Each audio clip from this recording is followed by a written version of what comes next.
TV tour. Worcester is the site from which Isaiah Thomas in 1788 printed the first dictionary in the U.S. Welcome everyone to the Superstars of Wrestling. I'm Vince McMahon along with Jesse the Body Ventura. You know, McMahon, it's really remarkable. Today, Isaiah Thomas is scoring baskets for the Detroit Pistons, and it's 200 years later. That's unbelievable. Perhaps you could have read a little bit more of Isaiah Thomas's dictionary and looked up the word pompous.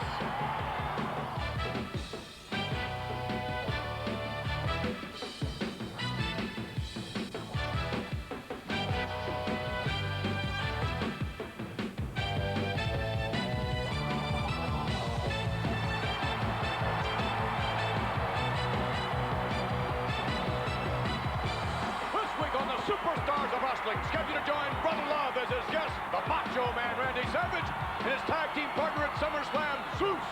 Plus, in tag team action, Axe and Smash, Demolition. Ravishing Rick Rude will join us. We'll have a special SummerSlam report. The $1 Million Man will be here, and we'll have comments from the Hulkster and Brutus the Barber Beefcake.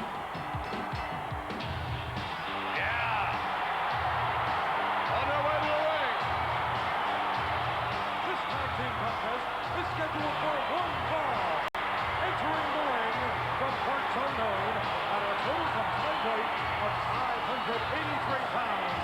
Axe Smash Demolition. Why don't he introduce him as the former tag team champion? 98 pounds. Well, they are, aren't they? Mark Scarberry and his partner, Jimmy Arnold. Arnold and Scarberry. Oh, my. You know, McMahon, you got to label that a major upset, don't you? The Brain Busters beating Demolition. Definitely a major upset. I mean, I don't think people really gave the Brain Busters a chance except for me. What'd you say? I said most of the experts didn't give the Brain Busters a chance to beat them except for me. Oh, other than that I have the knack, don't I, McMahon, of picking those upsets, don't I? Yeah, you got the knack. Other than objecting to that comment, the other thing I vehemently object to is Bobby the Brain Heenan stating that they won the championship fair and square, when you know they did not. They still won. Yeah. Standing by, so we are told, and looking on, are the Brain Busters. Look at Demolition, Double A. Doesn't it look like they've been on a diet? Like they're about 10 pounds light of gold. But you know, you guys will get your shot down the road. But first of all, SummerSlam, we got the Hart Foundation. Non-title match.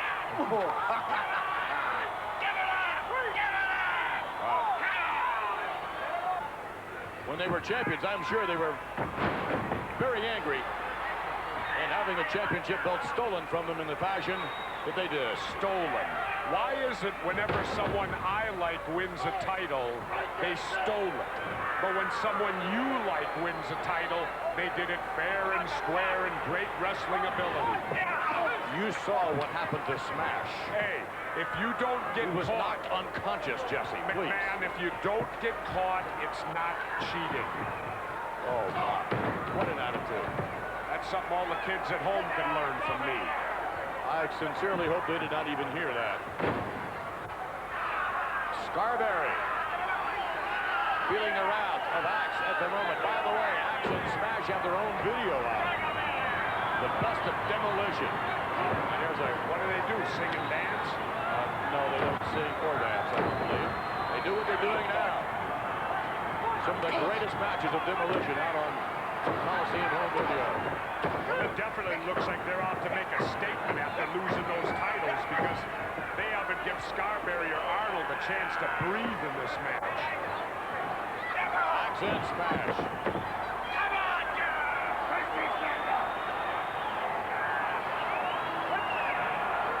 I'm surprised that Smash did not receive a concussion as a result of that Brainbusters matchup.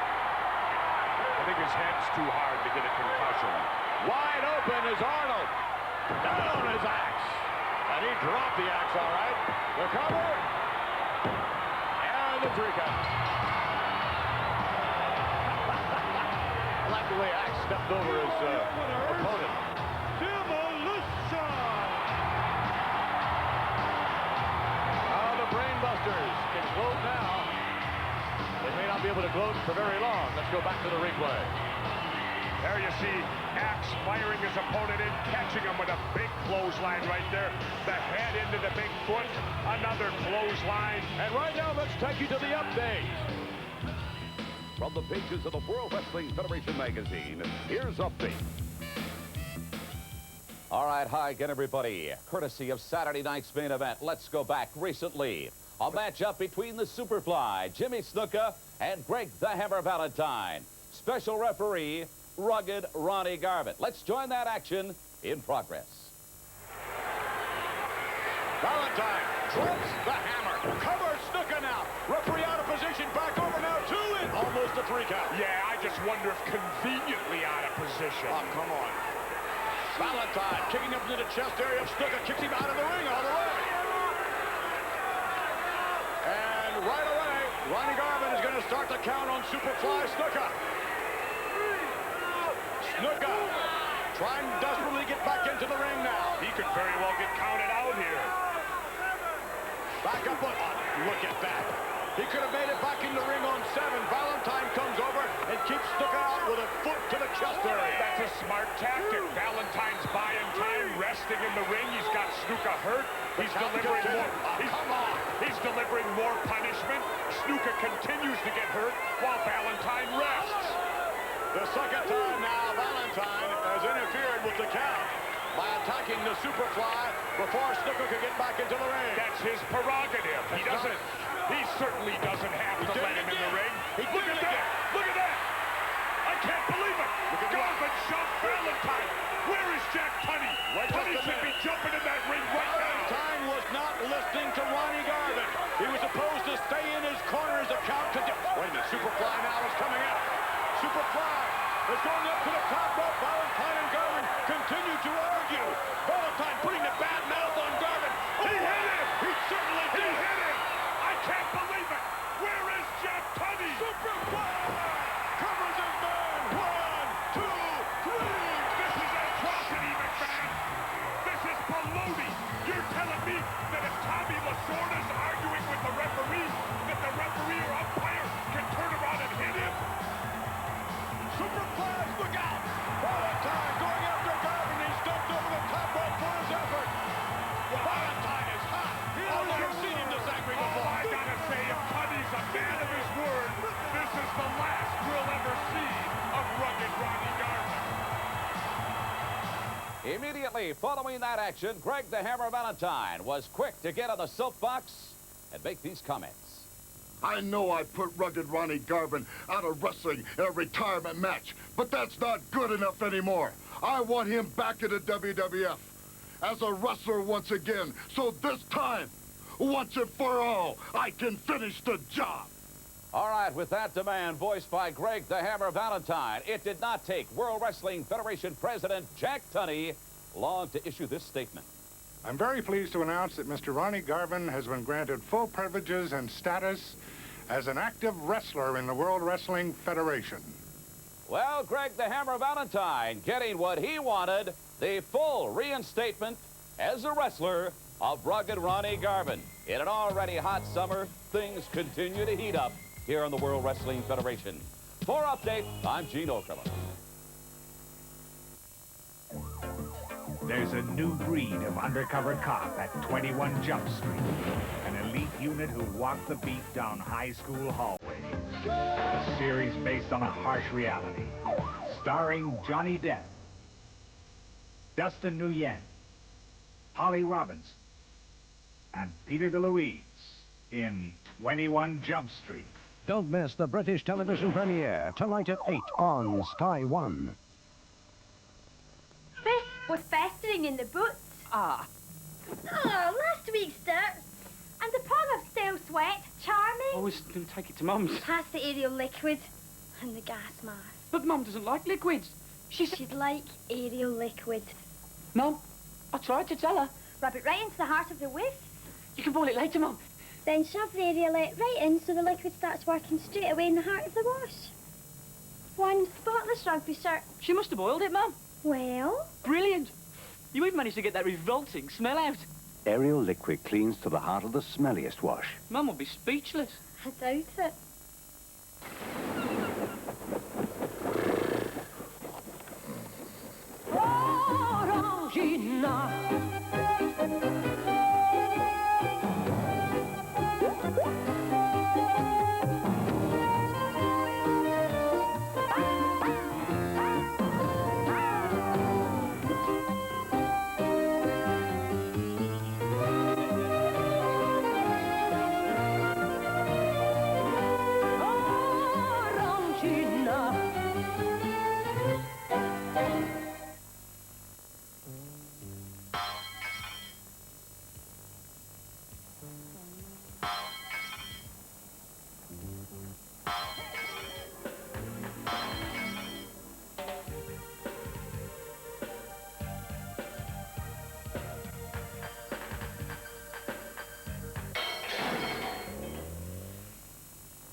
Don't drop out.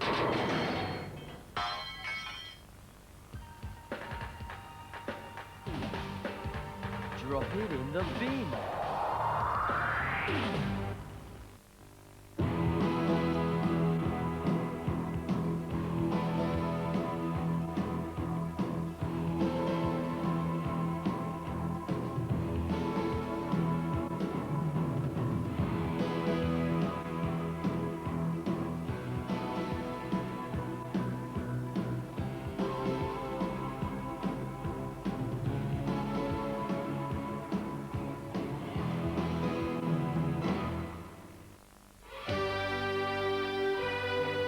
You're watching Sky.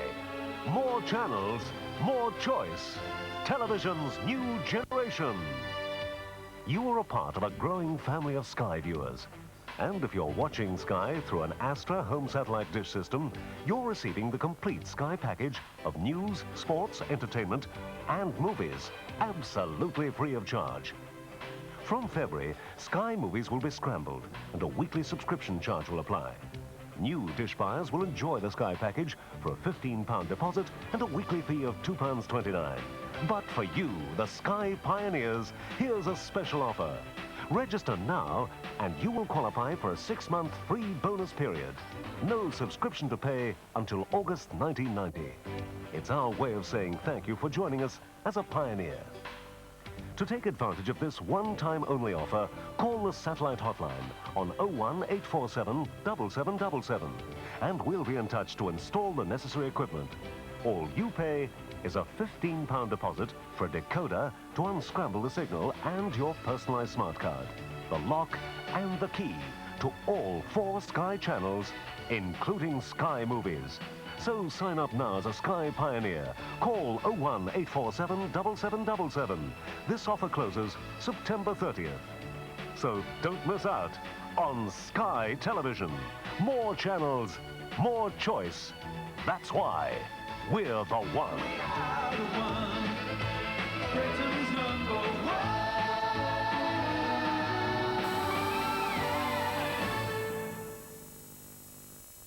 Well, Jesse, how about that? Rugged Ronnie Garvin restored to full privileges as a World Wrestling Federation wrestler. And with Valentine asking for it. The only thing, there's got to be a method to the Hammer's madness. You know what I'll bet it is? I'll bet he's going to entice Garvin into another retirement match and retire him for good. Then Garvin won't be able to wrestle. He won't be able to referee. He'll get the job that he's truly meant to have. What's that? I don't know, washing car windows or working at the dry cleaners. Who knows? You're so benevolent. I think it is a huge mistake on the part of Valentine. I think that indeed his anger got the best of him. And you're an expert to know about huge athletic mistakes, aren't you, my man? Yes, I'm sitting next to a huge athletic mistake. Off the rope, Dino Bravo runs into a bit of that. At least you got the huge right. Bravo coming off the rope again. How about that? Whoa, did he fire a left hand into Johnson's midsection? That was a right hand. That was a left. What's the matter with you? Is your sight going on you now? Feel what goes next. McMahon, you're a fine one to talk wearing those trifocals you got on. Trifocals? My trifocals need cleaning. Can I use your toupee? I don't need a toupee. Okay. The cover by Bravo. 2 in. Oh, Bravo doesn't want it. As a matter of fact, McMahon, I was in L.A. a week ago, and a beautiful girl swore I was 24 years old. She did, huh? Yep. Of course, she couldn't see either. Look at the power. I can see right there. Dino Bravo with an easy win. He is a powerhouse. Dino Bravo. Not much is going to stay in this man's way. You'll know him down. Strongest man, Dino Bravo. Bravo, a part of that whole Garvin incident some time ago as well. In just a moment, we're going to take you to Roddy Piper. And as you're aware, Jesse, ever since Roddy Piper replaced Bobby Heenan on Primetime Wrestling, Bobby Heenan has been hurling insults in regard to Mr. Piper's abilities and at the same time extolling the virtues, of course, of his own Bobby Heenan show. So right now, without further ado, let's take you to Roddy Piper. I want to say a couple things, so just while we have fun and do all this, you know, Bubba, I had my own show 4 years before I ever heard of you, son. You talk about my dress. It's called a kill. Maybe you're forgetting, you see. I called me the legend killer because I'm the guy that bumped more guys up. Pooh, you piece of garbage, man. You want to play some games? Studio B ain't that far away from me, Bubba. I can get there in no time. Certainly no love lost between Roddy Piper and Bobby the Brain Heenan, or for that matter, members of the Bobby the Brain Heenan family. Weighing 246 pounds, the Duke of Dorchester, Pete Doherty. And his opponent, yeah, one of my favorites, Chico. Tito Santana. Tito Santana. Santana versus Doherty. You know, I have to give Chico a little bit of credit.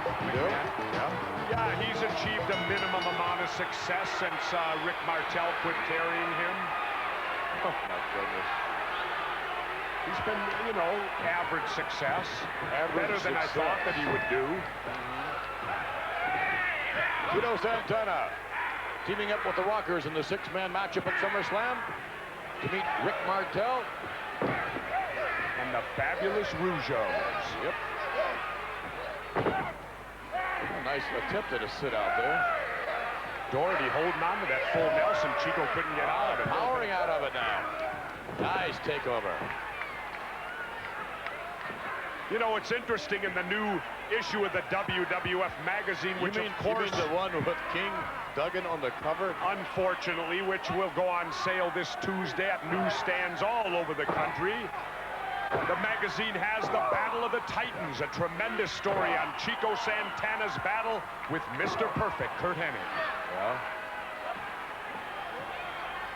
What kind of a battle you're expecting in the 6-man matchup with Santana?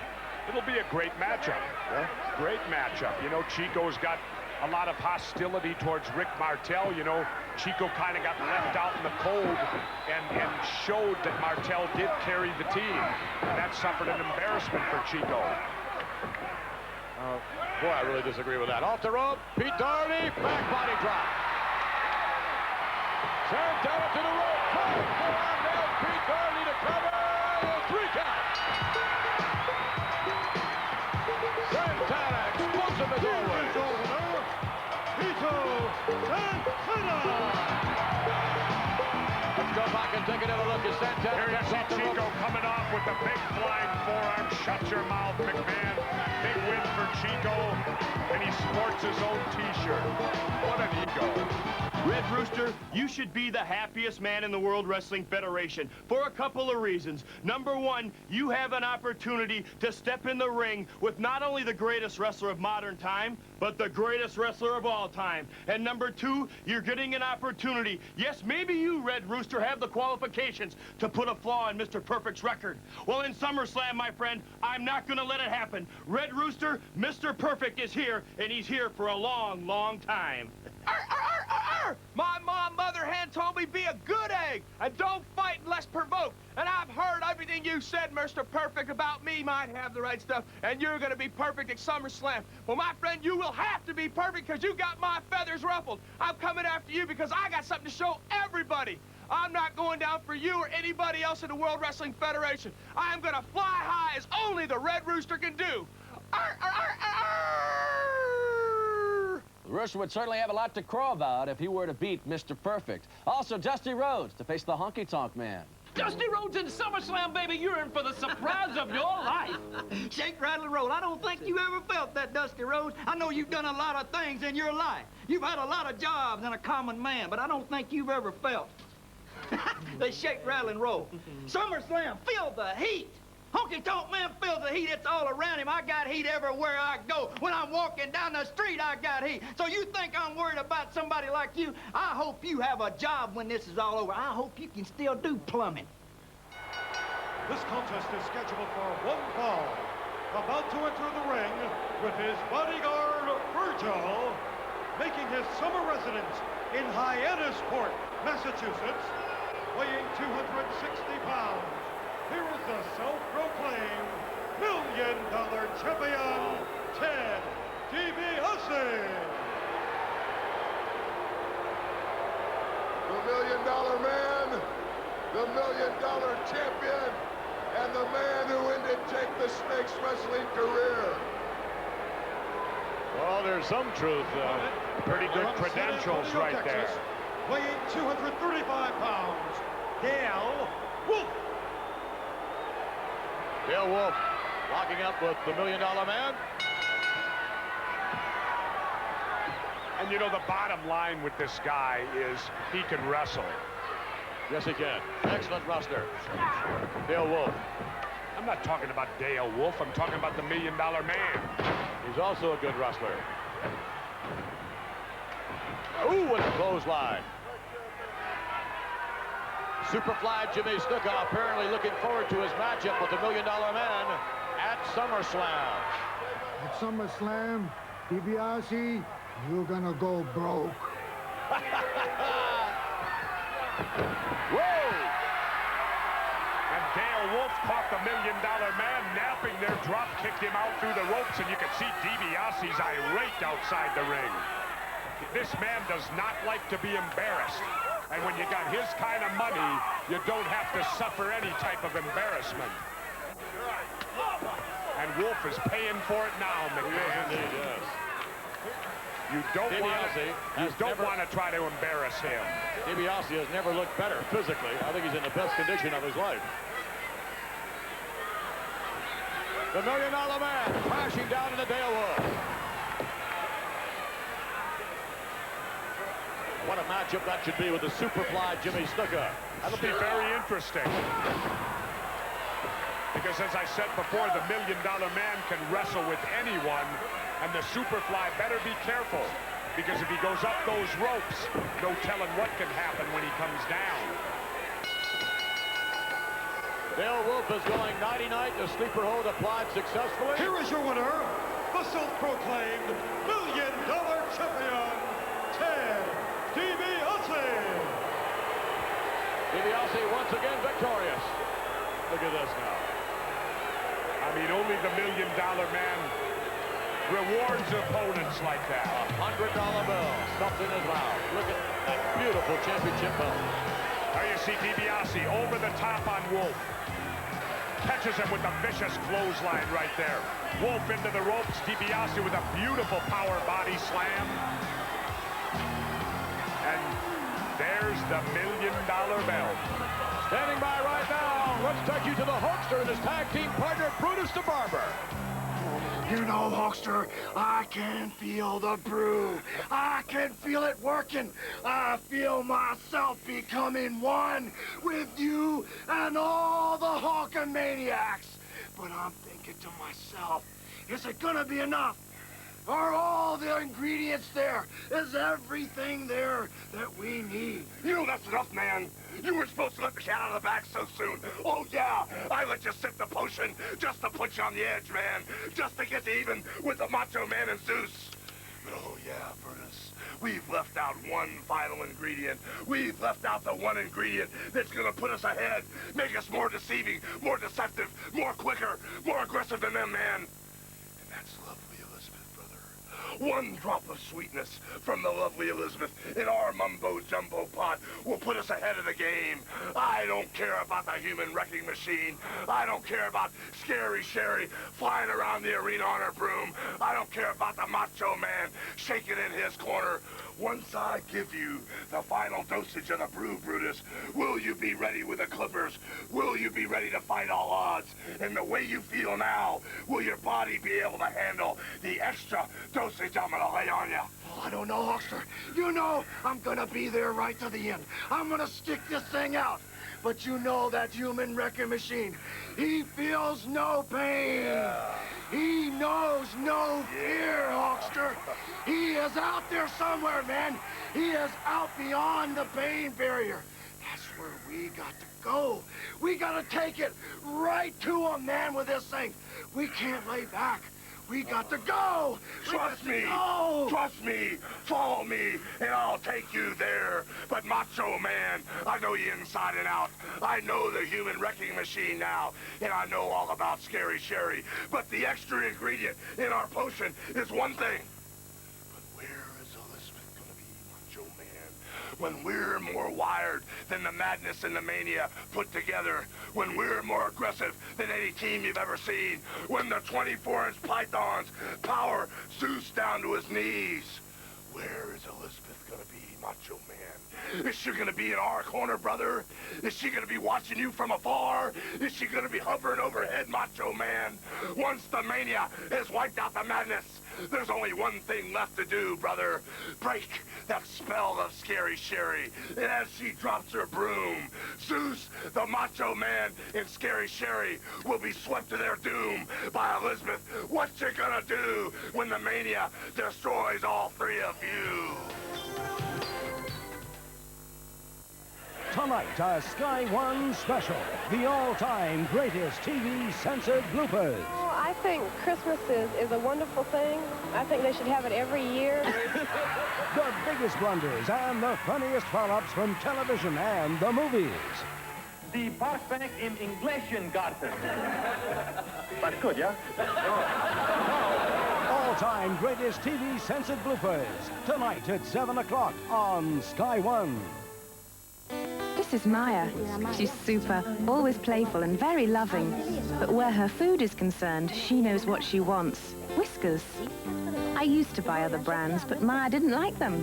When I give her Whiskers, she eats as though she's never seen food before and doesn't stop until every last piece is eaten up. That's why now I only buy Whiskers. It's Maya who made that decision, not me. Whiskers, the most preferred cat food. Cats would buy Whiskers. Some people think that all the best-known washing-up liquids, you know, the ones you see in all the shops, are pretty much the same. So, why pay the extra few pence for Fairy? Well, if a bottle of Fairy liquid can wash up for all these people, how much do you think the best of those others can do? This much? No?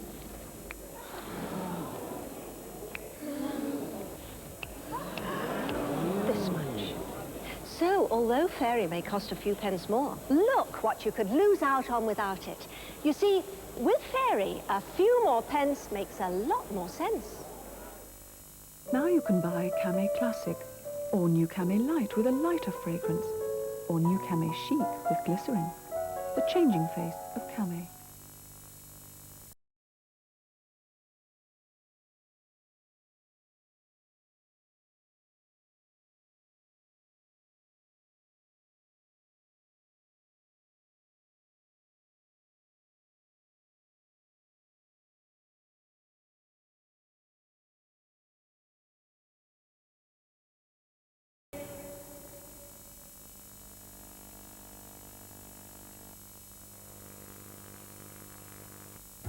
Do you know what's on the satellite shop? Yes, me. No. The stars of the satellite shop. Somebody call for me? All the products from Grattan's catalogue that are on the satellite shop. Well, I am on it as well. Yes, but the real stars are all the household names, the wonderful items that are brought to life on the satellite Well, I shop. know they are all great names, but yes, I will be there. Look, there's loads of great products at great prices, all on the satellite shop, every day on Sky, 8 a.m. until 2 p.m. Guess what? I'll be there too. This week on Sky Star Search, 35 exciting new acts, including Late Road Lunatics, Mike Seeley. Teacher said to a little lad, "What do you want to be when you grow up?" He said, "A lollipop man." She said, "Why?" He said, "Well, you don't start work till you're 65. And Vivi Khan. Faith Brown and Tony Blackburn join Keith Chegwin for this week's Sky Star Search on Sky One. This contest is scheduled for one fall. You know, McMahon, Beefcake and Hogan are trying to talk tough, but they're scared. There's no doubt they're scared. I don't think scared is the word, Jesse. You know, I think concerned certainly is a legitimate word, though. Wait a minute, what do we got here? What is this? Coco Cottontail jumping around the ring post? What? Coco Cottontail, look at him. What's with the new hairdo, McMahon? Did you design that, or did you go to that guy Beefcake scenes? Looks great, doesn't it? Ha! Worldly premier athletes in the WWF, Coco beware.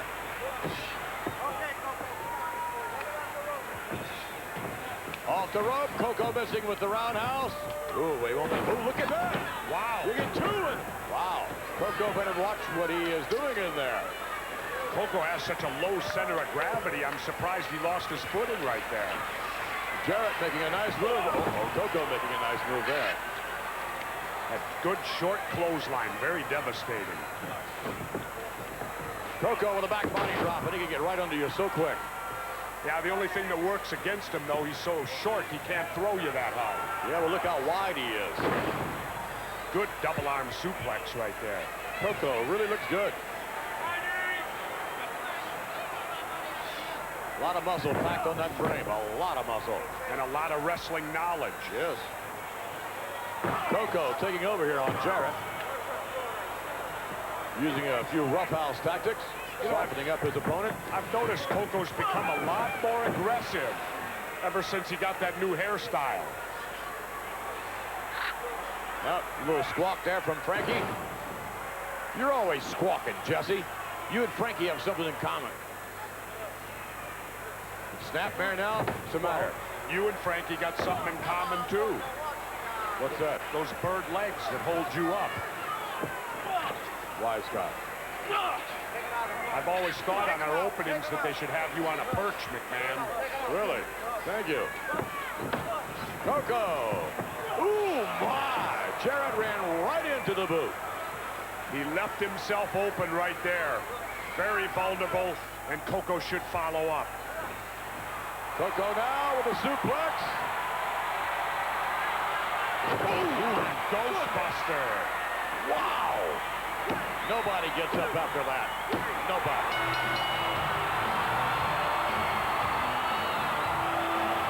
Birdman, Coco. Birdman, Coco, beware. I like to see you up there being Ghostbusted. There you see Coco with a big backbreaker right there on Jarrett. Into his patented Ghostbuster. Look at the power in this move when he comes down. Oh, wham! And the match is over. And Frankie's got an eye on all of it. Certainly does. He's just not squawking like you are. Let's take you now, ladies and gentlemen, to Brother Love.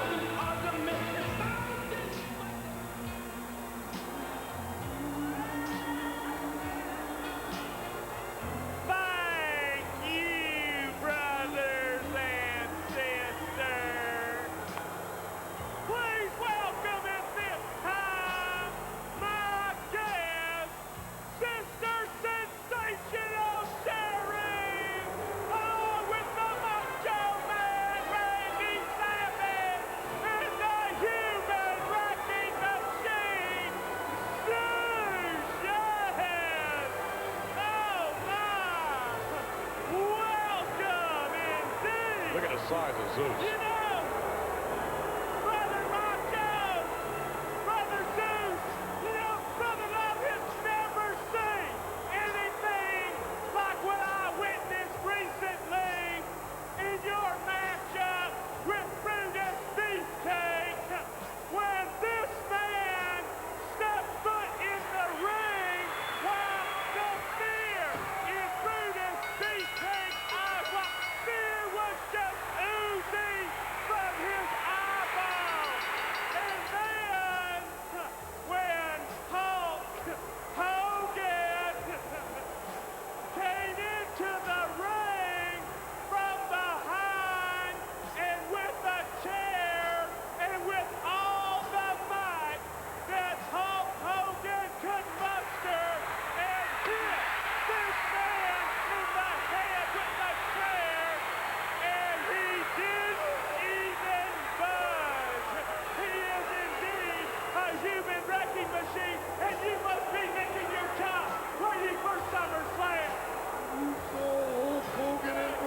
and the burning and the smoke that comes out of the middle of the madness follows Brutus the Barber Beefcake and Hulk Hogan at this very second. Keeps on going till SummerSlam, and that dark cloud hanging over their head with the lightning and the thunder comes out in the form of Zeus. SummerSlam is the end of the yellow and red. Sensational showing out of the world. What do you think of the yellow and the red?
What a phenomenal main event.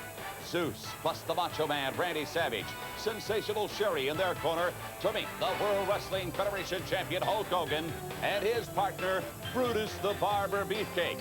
There is more. Intercontinental champion Ravishing Rick Rude squares off against the Ultimate Warrior. Dusty Rhodes Americana to meet the Honky Tonk Man. High-flying Superfly Jimmy Snuka to meet $1 Million Man Ted DiBiase.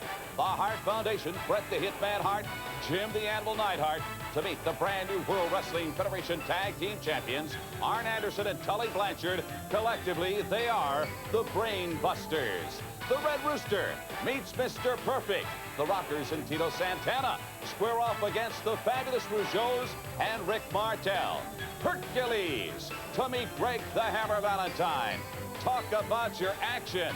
In a six-man tag in SummerSlam, the Demolition team up with King Hacksaw Jim Duggan to meet these three men, the Twin Towers and Andre the Giant. That's right, you're looking at the Eiffel Tower and the Twin Towers, the victory trio for SummerSlam. You baby-face punk and you wear that fool, you'll always be little man compared to us. Isn't that right, Bobby? You people are looking at the winners. You know, you can take Axe, you can take Smash, you can take a guy with a board, a cape, a crown, and wave that flag. It doesn't matter. When you got the Eiffel Tower, the Twin Towers, my brain, Slick Brain, nobody in SummerSlam is going to beat us. We're going to see who's going to the squash. All right, Akeem, the Big Boss Man, and Andre the Giant. How big is this guy? You ask me how big, I'll tell you how big. I went to a movie with him last weekend, and I got in for half price. All right, there's more. The Honky Tonk Man in SummerSlam is going to be facing this man. He's America's common man. Americana indeed. Dusty Rhodes.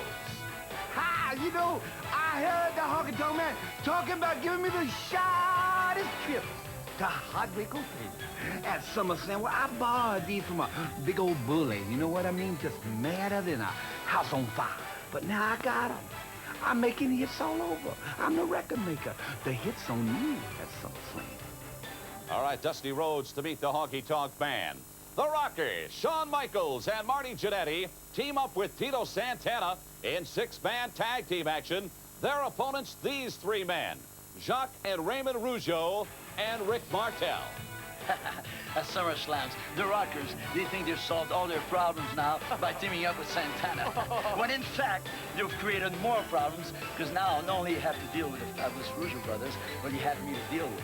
Ain't that great on you, Taco Face Arriba Santana? You think you've solved all your problems, but you've created a lot more than you can handle, because not only you gotta face Ricky Martel, you gotta face the Fabulous Rougeau brothers. You know what it boils down to? At SummerSlam 89, the only thing that you're gonna feel, Rockers and Santana, you're gonna feel the heat.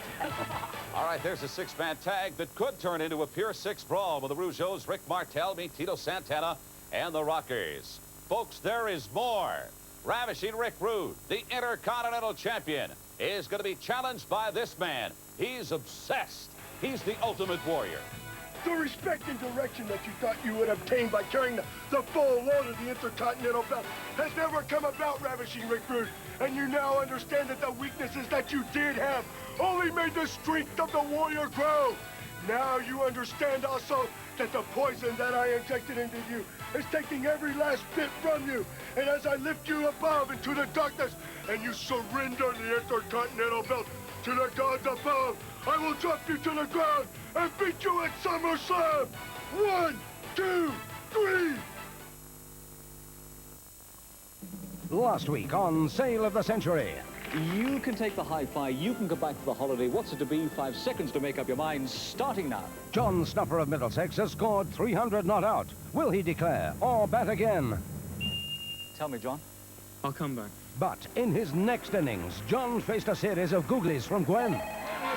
How's that? Join umpire Peter Marshall. The gentleman of the old school. And Worcestershire's fast bowler, 6:30 weeknights on Sky 1.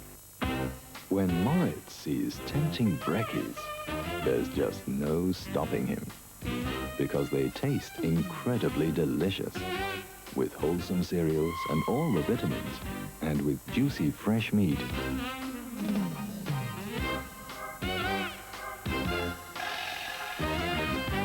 Brekkies are something no cat can resist. Brekkies. More than nutritious.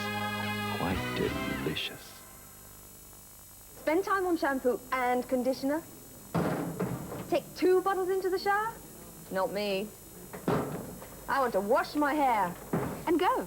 And now I can. With new Vidal Sassoon. Wash and go. Salon shampoo and conditioner in one. Wash and go leaves my hair clean, conditioned, and looking great. Shampoo and conditioner? Not me. Now I just wash and go. New Vidal Sassoon Wash and Go. Shampoo and conditioner in one.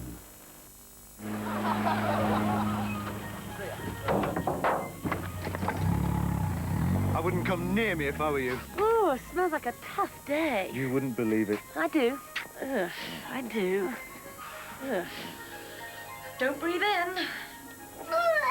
Don't worry, kid. We've got Ariel. When it comes to the rough stuff, nothing beats Ariel at getting out tough dirt and the smell of hard work. Something smells clean. I've always liked this shirt. Shame it's not Saturday. On tough dirt and smells, nothing beats Ariel.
From Owen Shaw's best-selling novel, a powerful new series comes to Sky 1.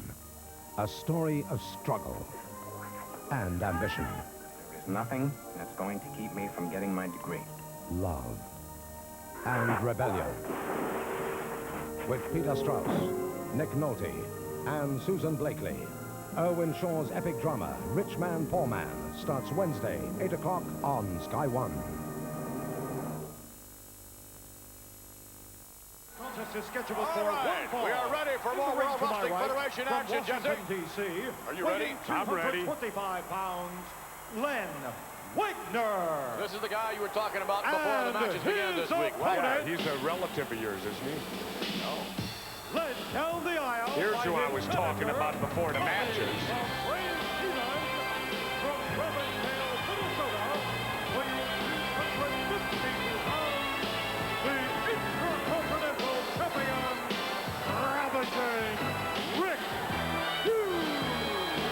Ravishing Rick Rude, who may no longer be Intercontinental Champion the day after SummerSlam.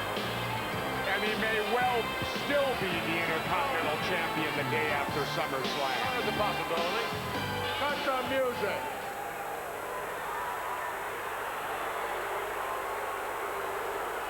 They don't seem to appreciate the champ. Now a little consultation going on. Ravishing Rick Rude with Bobby the Brain Heenan. What I'd like to have right now is for all you fat, ugly Massachusetts meatheads. There's one right there. Keep the noise down while I take my robe off and show the ladies what a real sexy man is supposed to look like. Hit the music.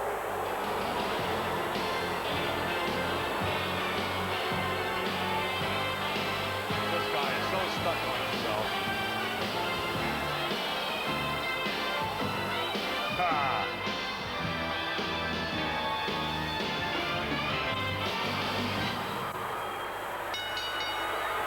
Think he needs to work on his abs a little bit more, Jess?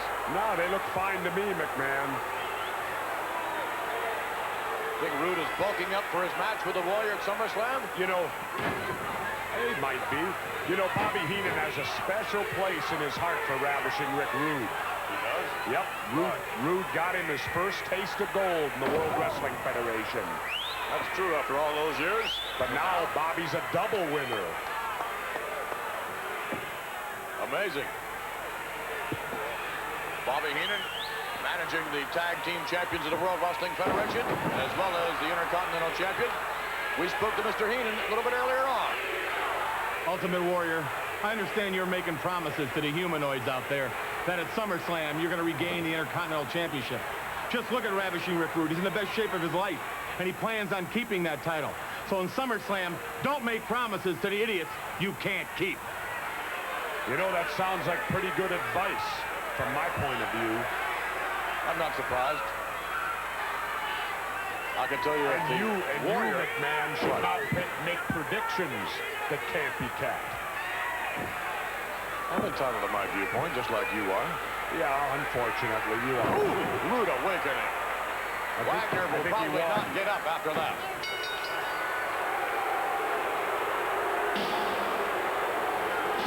Here is your winner, the Intercontinental Champion, Ravishing Rick Rude.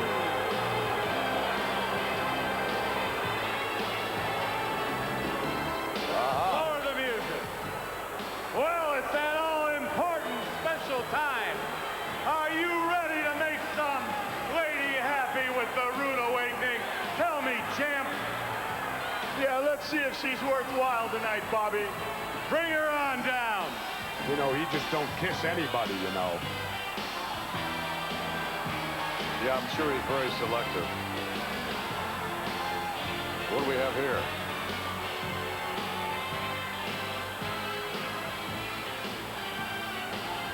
Let's go through the interrogation first, or what? They're walking away. I don't think Rude's too impressed here. Answer me one question before you get deliriously happy here, Toots. Aren't you the luckiest one in the world? Yes. Help yourself.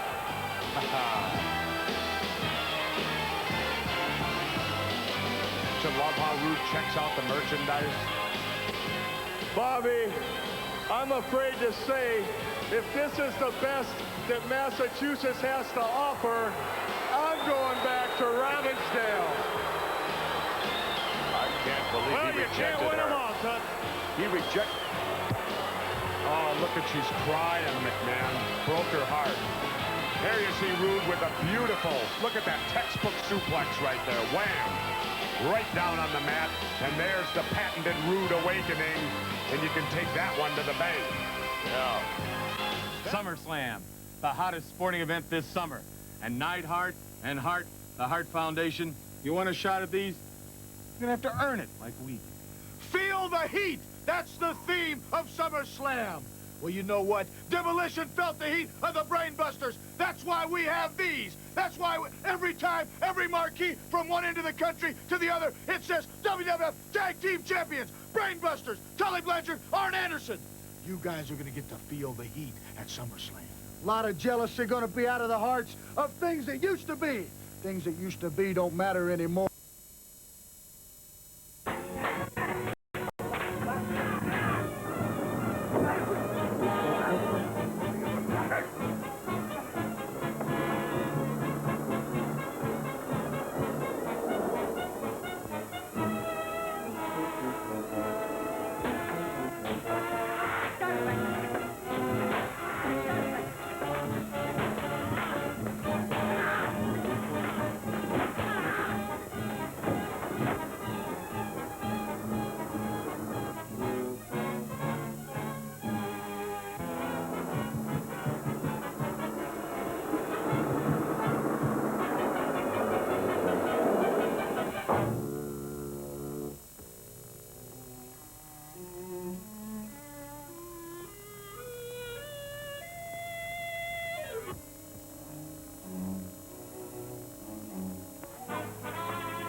You see, Sir George, all the hospitals were full. This was the best we could do.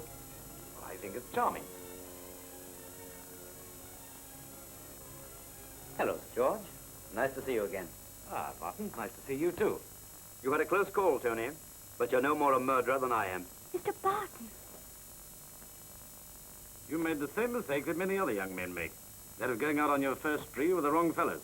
You were snoring your head off when Regan did the killing. He confessed to it. Now I remember where I met you, Tony. It was at Dunkirk. How are you, Mr. Snowy? I'm having a wonderful holiday, Sir George.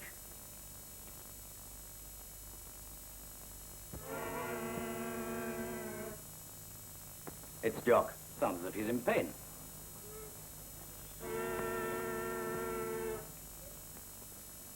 You know what the doctor said, Jock? He ordered me to cut out the pipes. Cut out the pipes? What an awful operation. Makes me come over all queer. Here, if you're going to faint, I'm getting out. And you can get in. Come on, get in. You did a grand job by ensnaring that gang. I had wonderful assistance, Sir George. I'm so proud of you. We've got a lot to thank you for, Dick Barton. Special agent.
Shiva, a feast for your cat.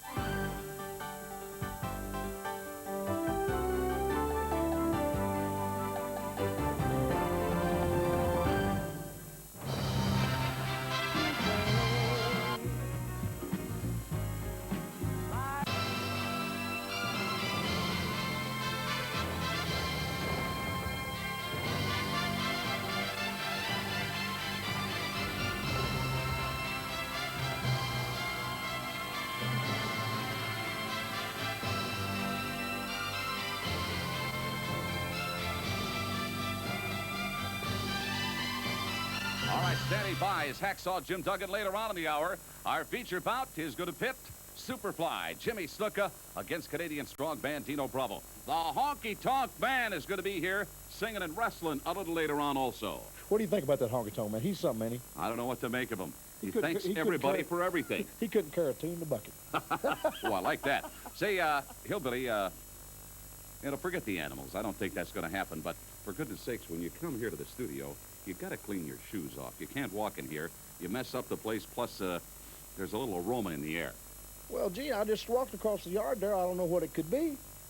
Got right out of that there limousine. He walked right across the yard there. I don't know. Well, I did pick up a little something there. Yeah, you don't want to leave those in the garden. Let's get up to our opening bout. I smell. The following contest is scheduled for one fall. Currently in the ring area, weighing in at 270 pounds and hailing from Jacksonville, Florida, here is Sandy Beach. And his opponent, approaching the ring area, weighing in at 280 pounds and hailing from Glens Falls, New York, here is King Duggan. Here he comes. There he is. He's something else. Got his hands full, too. Got the stars and stripes, a 2x4. Good thing he doesn't have to carry a scepter. Chasing Mike McGurk away with that 2x4, and I imagine he can chase anybody away.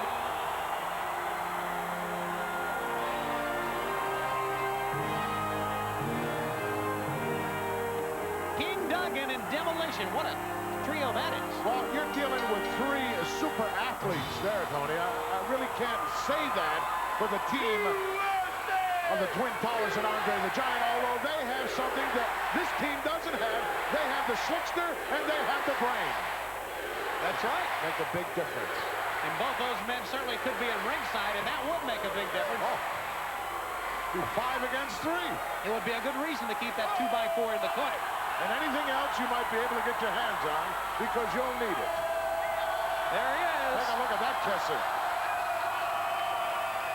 Tip of the crown to the pans, and King Duggan set to go against Sandy Beach.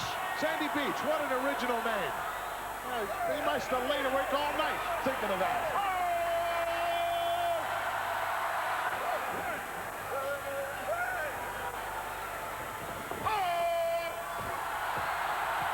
Well, right now, the big man is not moving at all. King Duggan, great hip toss of Sandy Beach.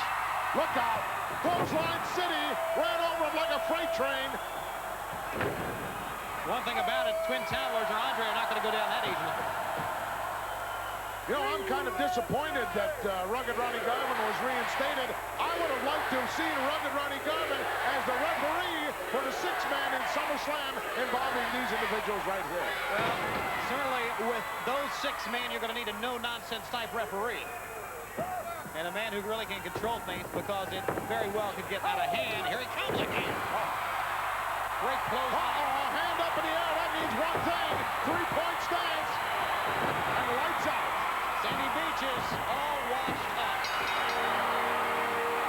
Let's get the official word on this match. Here is your winner, King Duggan. Hacksaw chalking up one in the win column and chalking up a big one.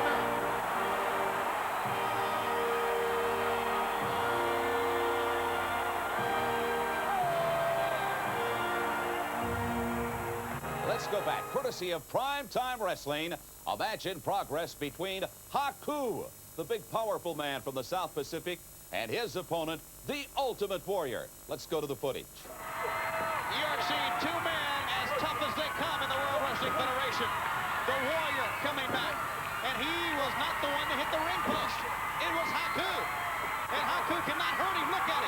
now he's appealing there to them. What do I have to do? What can I do to stop this incredible native here? This is a collision between two great athletes, and now it's Haku going down. How is it possible that the Warrior can find all this energy?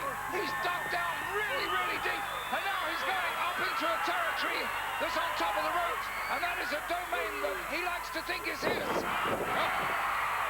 The double axe handle was on target. One of his better moves. Still, though, Haku down, wasting maybe valuable seconds here, sending Haku in, following them in, but Haku had moved away. And I can only be amazed and marvel at the pace of this match. A blistering pace that both men have kept up. And look at that! A double clothesline, but the Warrior up first. Yes! Boy, the Warrior earned that one. He really did. And now from behind, Ravishing Rick Rude on top of the Ultimate Warrior. These two men in the Intercontinental Championship, they have really gone after each other. And look at Ravishing Rick Rude trying to get his blows in. And a big pile driver. He wants to take this man down before SummerSlam. He does indeed, and I don't know what the referee's decision is going to be here, because this is the aftermath of a bout after the Warrior had actually won. And here comes the Giant. And look at him. There is a lot of bad feeling and ill-boding amongst these men. And look at Rude. Of course, he's coming completely fresh, and the Warrior almost spent, void of any energy whatsoever. And I do believe Rude is intent on putting this man out of action completely. Obviously, now with Andre out there, this is some sort of conspiracy. But look at the Warrior. I don't believe it. Where is that coming from? Where is all that strength and energy coming from?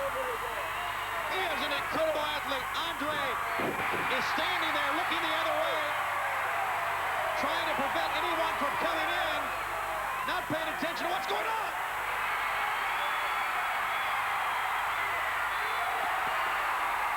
And he goes. Oh, look at the Warrior. He's thrown Rude right into the arms of the Giant. The Giant goes down. Rude goes down. And look at that. The Warrior's marching out of here. A very, very happy man indeed. About to enter the ring with his bodyguard, Virgil, making his summer residence in Hyannisport, Massachusetts, weighing 260 pounds. Here is the self-proclaimed $1 Million Champion, Ted DiBiase. The $1 Million Man, the $1 Million Champion, and the man who ended Jake the Snake's wrestling career. Well, there's some truth. Pretty good credentials right there. Weighing 235 pounds, Dale Wolf. Dale Wolf locking up with the $1 Million Man. And you know, the bottom line with this guy is he can wrestle. Yes, he can. Excellent wrestler. Dale Wolf. I'm not talking about Dale Wolf. I'm talking about the $1 Million Man. He's also a good wrestler. Ooh, with a clothesline. Whoa! And Dale Wolf caught the $1 Million Man napping there, drop kicked him out through the ropes, and you can see DiBiase's irate outside the ring. This man does not like to be embarrassed. And when you got his kind of money, you don't have to suffer any type of embarrassment. And Wolf is paying for it now, McMahon. Yes, indeed, yes. You don't want to try to embarrass him. DiBiase has never looked better physically. I think he's in the best condition of his life. The $1 Million Man crashing down into Dale Wolf. What a matchup that should be with the Superfly Jimmy Snuka. That'll be very interesting. Because as I said before, the $1 Million Man can wrestle with anyone, and the Superfly better be careful, because if he goes up those ropes, no telling what can happen when he comes down. Dale Wolf is going nighty-night. The sleeper hold applied successfully. Here is your winner, the self-proclaimed $1 Million Champion, Ted DiBiase. DiBiase once again victorious. Look at this now. I mean, only the $1 Million Man rewards opponents like that. $100 bill stuffed in his mouth. Look at that beautiful championship belt. Now you see DiBiase over the top on Wolf. Catches him with a vicious clothesline right there. Wolf into the ropes. DiBiase with a beautiful power body slam. And there's the $1 Million belt. When Moritz sees tempting brekkies, there's just no stopping him. Because they taste incredibly delicious. With wholesome cereals and all the vitamins. And with juicy fresh meat.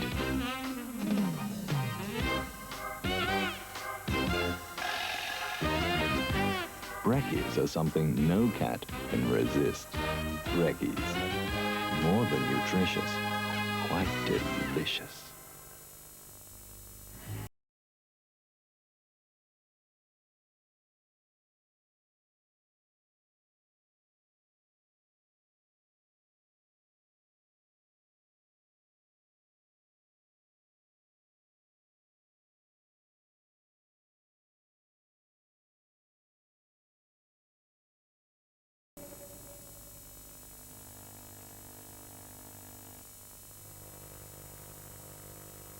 Standing by to tell you more about their tag team bout with the Hart Foundation are the Brain Busters, the tag team champions.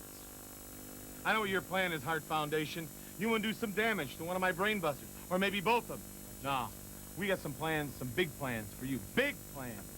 You know, when we walk that aisle and you feel the heat, when you're sitting in the ring and you look back at the back and the Brain Busters come through that curtain and the lights are on them and all 20 million people are screaming.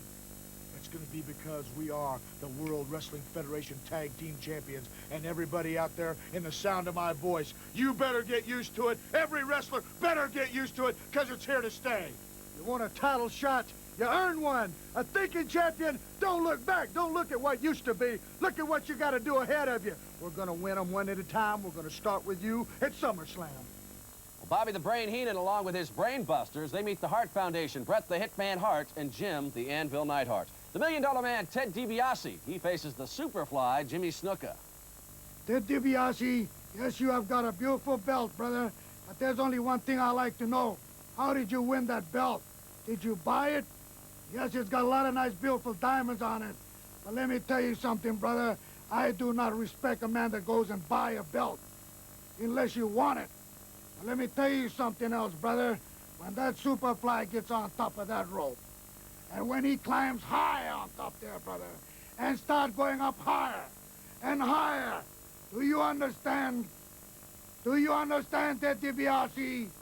SummerSlam, brother, when that Superfly starts coming down on top of somebody's body like yours, Ted DiBiase. Bret the Hitman and the Anvil, Jim Neidhart.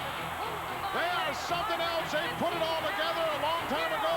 They were World Wrestling Federation Tag Team Champions when they were under the tutelage of the man with the megaphone, the Colonel of the Mountain of the South, Jimmy Hart. But I wouldn't put it past these two guys if they could get it done, Tony. Well, we know that during SummerSlam, as we take a look at the opponents, Mike Scarberry and Ken Arnold, we know during SummerSlam the titles are not on the line as far as the Brain Busters are concerned, but very important for the Hart Foundation to pick up a win during that event. Yeah, but that could change too, Tony.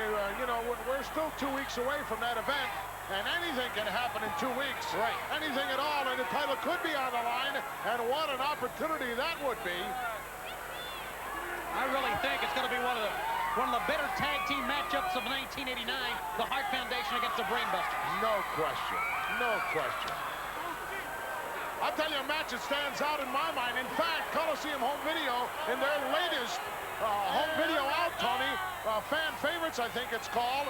There's a match in there, the Hart Foundation against the Twin Towers, and these are matches that have never before been seen. These are fan favorites, request of the fans, and I can't wait to see it. Oh, it's going to be a tremendous video cassette. You're right, that is now available. And when you talk about the Hart Foundation teaming up, it's always a treat. Certainly is. This man right here, the Hitman, with a mastery of execution. He can do it all inside there. And he's got the power behind him in the form of the Anvil, Jim Neidhart, a man who I believe the elevator doesn't go all the way to the 4th floor. Which may be a good thing. Maybe. Sometimes in the wars of the World Wrestling Federation. And now all tied up into the corner. Mike Scarberry, nowhere to go. And literally all tied up. Having his way with him right here. And that's what they have to do against the Brainbusters. The key, look at that. How intimidating.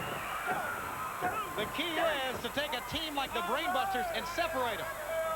Absolutely. Cut the ring in half, keep them apart, keep them. However, Bobby the Brain Heenan has the ability to move all the way around that ring, Tony. Yeah, there you go. And that's a detriment right there. Stipulation should be made that this guy, oh, what a clothesline job, that this guy is made to stay in the locker room. Well, out goes Arnold. There's somebody else who wish he was still in the locker room right there. Right to the forehead. Bite right on the forehead from the Anvil. You've got to do this. You got to mix it up. You got to go right after the Brainbusters. Looked like a late lunch there. Oh, beautiful drop kick by the Hitman. That is nothing but athletic ability right there. Referee's a little bit lost here. He lost control of this one the minute the bell rang. Now, what do you expect? The guys from Boston. Backbreaker, the Hitman right on Scarberry again as Jim Arnold, or Ken Arnold that is, on the outside. I'm sure that he's not too sure what his name is right now either, Tony. So don't worry about it. Look at this. Shoulder block. Great double team move right here, Gorilla. Sending one in. Great reversal. That's as good a double team move as you'll find. Goodbye. That'll put anybody away. Pulled him up. Pulled him up on the 2 count. And here's got to be a show to the Brainbusters, a message to the Brainbusters that they are willing to go all the way and take whatever the Brainbusters and Bobby the Brain had to dish out. You know Tully and Arn have to contend with a move like this. Oh, look out, bombs away. Head snapped on the mat, easy 3 count. What a move, and what a win. Prepare for SummerSlam. Here are your winners, the Hart Foundation. Right, Kevin? Excuse me, I didn't mean to do that. Are you all right there? Wait a second, that's a very heavy chain, and a horseshoe is heavier yet. Well, that's exactly right, but you know, hey, when you got good luck on your side, it don't matter where you go, you have to take it with you. You know, this is my good luck piece right here. Hold on, Hillbilly. Standing by right now, World Wrestling Federation champion Hulk Hogan and Brutus the Barber Beefcake. You know something, Hulkster? I feel like our backs are against the wall. I feel like we are between the rock and the hard place, brother. I feel like we've been backed into a corner with this thing with Zeus and the Macho Man. Well, no doubt, Brutus. This is a very tough situation that we're in. But the thing is, it's nice to have an ace up your sleeve, brothers. Hulkamaniacs, that's exactly what we've got. We've got an ace up our sleeve. Our lovely manager, Miss Elizabeth, she sat down and she gave me and Brutus a history lesson. She taught us all about Zeus, all about Greek mythology, how Zeus was the strongest god in the heaven, and how everybody else fell at his feet, man. Well, Hulkamaniacs, we fell at his feet, but we didn't fall for long, brother. Oh, yeah, we believed in it, man. When Zeus clamped down with a vice grip on Brutus, and I heard the snap, crackle, and pop back in the dressing room, he made a believer out of Brutus. And yeah, when I snuck up behind Zeus, and I drew back with the 24-inch pythons, and I let him have it with a steel chair, Zeus turned. Zeus stalked, and as he laughed, as he was stalking me, he made a believer out of me, too. But our manager, Elizabeth, she cleared this whole situation up for us, man. She sat Brutus and I down, gave us the history lesson, and then the potion, Brutus. That's what made me see clearer. That's right, Hulkster. It was the potion. It was the potion that cleared the way, that gave us the vision to see beyond Zeus, to see beyond the Macho Man, to see the real reality of this whole situation, to get down to the basics, to get back to what we know the best, Hulkster. And that's get the Hulkamaniacs behind us, get the barber shop in order, take care of business, and keep one eye out for the lovely Elizabeth. Well, you know, the way I look at this thing, Brutus, this is just like a deck of cards, man. You stack them all up, and when you knock them down, the rest are gonna fall. It's a team. Me and the barber will function. We'll conquer, we'll divide, and then we'll win. But listen to this, Hulkamaniacs. The Macho Man said from day one he'd be standing behind Zeus, not next to his side. And once we get him right where we want him, we will conquer, divide, and win. But what I gotta say, Brutus, this is our home, man. You guys are stepping into our arena. And in SummerSlam, Brutus, once we get him right where we want him, we're gonna take care of business the Hulkamaniac way, man. We're gonna play by the Hulkamaniacs rules. And when we get done, the Macho Man, Scary Sherry, and Zeus, there'll be nothing left of them except that broom that Scary Sherry rode in on. And with the Clippers watching our back, who knows where this is gonna be, man. But what you gonna do when Brutus and the Hulkster run wild on you?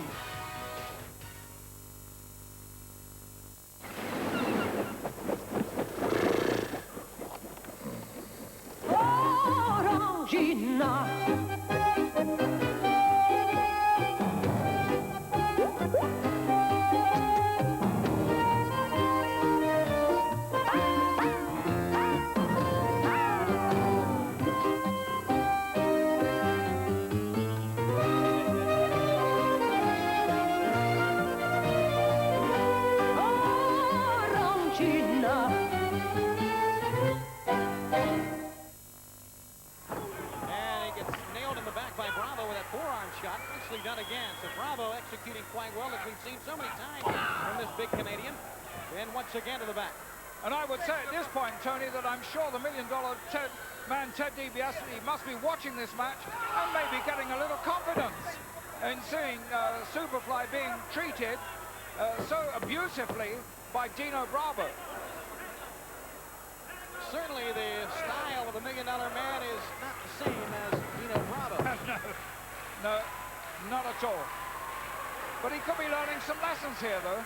He could be learning any possible weaknesses on the part of Jimmy Snuka. One thing you're going to have to say, Alfred, and it applies to Bravo as Jimmy Hart watches on, and also applies to the $1 Million Man, the key to being successful against the Superfly is to keep him off of the ropes. Yes, and to try and keep exactly what Bravo is doing now, close physical contact. Because once this man can become aerial, or once he's like in a mode where he can hit you with speed, you're lost. Bravo waging a very, very intelligent match here indeed. Jimmy Snuka has been in this bear hug for quite a while now. And now is up, a couple of chops to the trapezius muscles. And again, once again, down on the top of the shoulders, the Superfly trying to get out. Big headbutt. And that's Sagan Bravo. The Superfly. As Bravo drops down. They collide. And it's Jimmy Snuka who took the brunt of that, Alfred. Yes, that was a heavy, heavy collision there. He was face to face, came head on with Dino Bravo, and the superior weight that Bravo carries put Superfly right through the ropes, crashing heavily to the ground outside. And now I would say that Superfly is finding himself in dire, dire circumstances indeed. To the head. Big headbutt. The Superfly on the top with a great move. But no, Bravo had moved out of the way. Jimmy Snuka with a world of agility right there. But it didn't work. And now he moves out of the way. Dino Bravo with a roundhouse that missed everything. The Superfly with the atomic drop.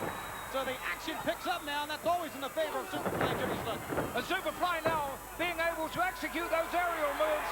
That first one off the top rope didn't connect, but it certainly shook up Dino Bravo. And now Superfly going right to the very, very top. And look at this. Jimmy Hart grabbing the leg of Jimmy Snuka. Snuka grabbing Jimmy Hart. And now, look from behind, it's Bravo. Jimmy Snuka out of the way. Here he comes. Driving the knee in. Dino Bravo out on the floor. And I think very fortunately for Bravo that he was able to tumble through the ropes there, because it certainly looked, we have a decision here by the referee. Well, what was that decision? Winner by the way of disqualification, Jimmy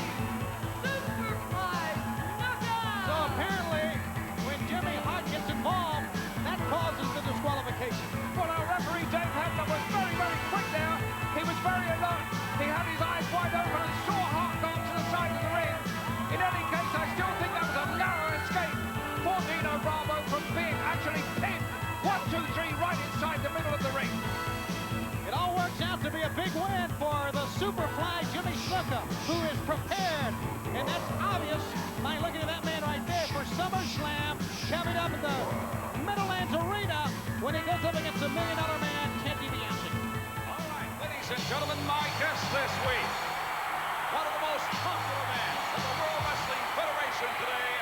Please welcome the Ultimate Warrior. Listen to that ovation!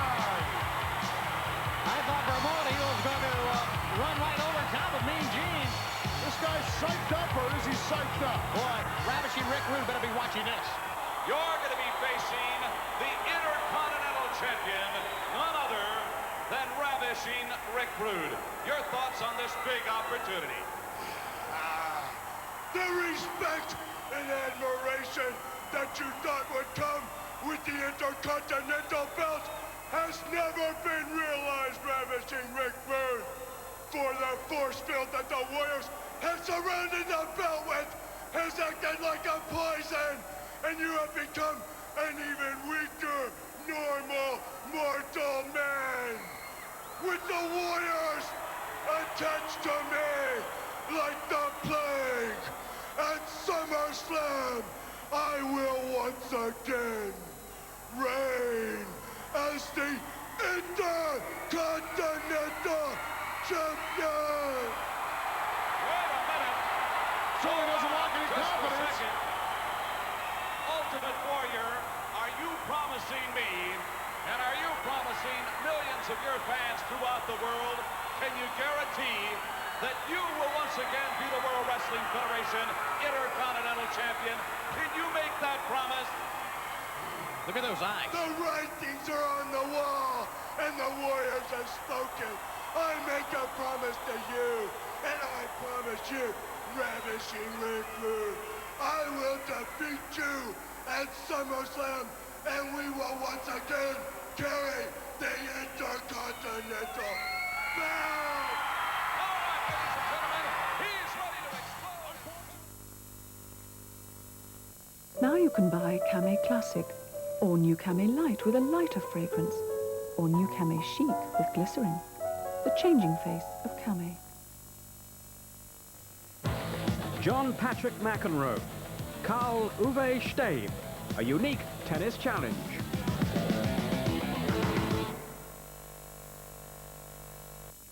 Join one of Sky's most popular daytime dramas. A story based around the lives, loves, and loyalties of 4 generations of the Hughes family. Tune into As the World Turns, weekdays at 1:50 on Sky One. We have heard from Hulk Hogan and Brutus the Barber Beefcake as they count down to SummerSlam. Standing by their opponents along with Sensational Sherry, the Macho Man, Randy Savage, and the Human Wrecking Machine, Zeus. Yeah, grasping at straws. You guys are, yeah. You say that you've got Miss Elizabeth's secret ingredient, yeah, which allegedly makes you see the light. Oh, no. Sensational Sherry, tell these guys what it's really like. Hulk Hogan, Brutus Beefcake, you say you drink from Miss Elizabeth's secret potion. Let me tell you, you have never been misguided more in your life. Just like you, Hulk Hogan. Just like you fooled all your little puka maniacs. So Miss Elizabeth has you fooled also. She has you seeing things and believing things that are never going to happen. No, her potion is nothing more than a mild raspberry Kool-Aid or whatever it is. It's nothing. Things that are never going to happen, Hulk Hogan. Madness. Madness is in her eyes. Madness with that Kool-Aid, and that's going to destroy. Like it, yeah! You guys, yeah, with all your Greek mythology, studying your history books, you guys would take those pages and tear them up, throw them up in the air and use them as confetti, yeah! Because you say that Zeus is not a god, but I am here to tell you that he is a modern-day god, yeah. And at SummerSlam, you'll learn that, yeah. We'll take you to school! And I'm telling you, Zeus, yeah, these guys think that you're not their maker. I'm telling you at SummerSlam, you'll learn that Zeus is your master, yeah!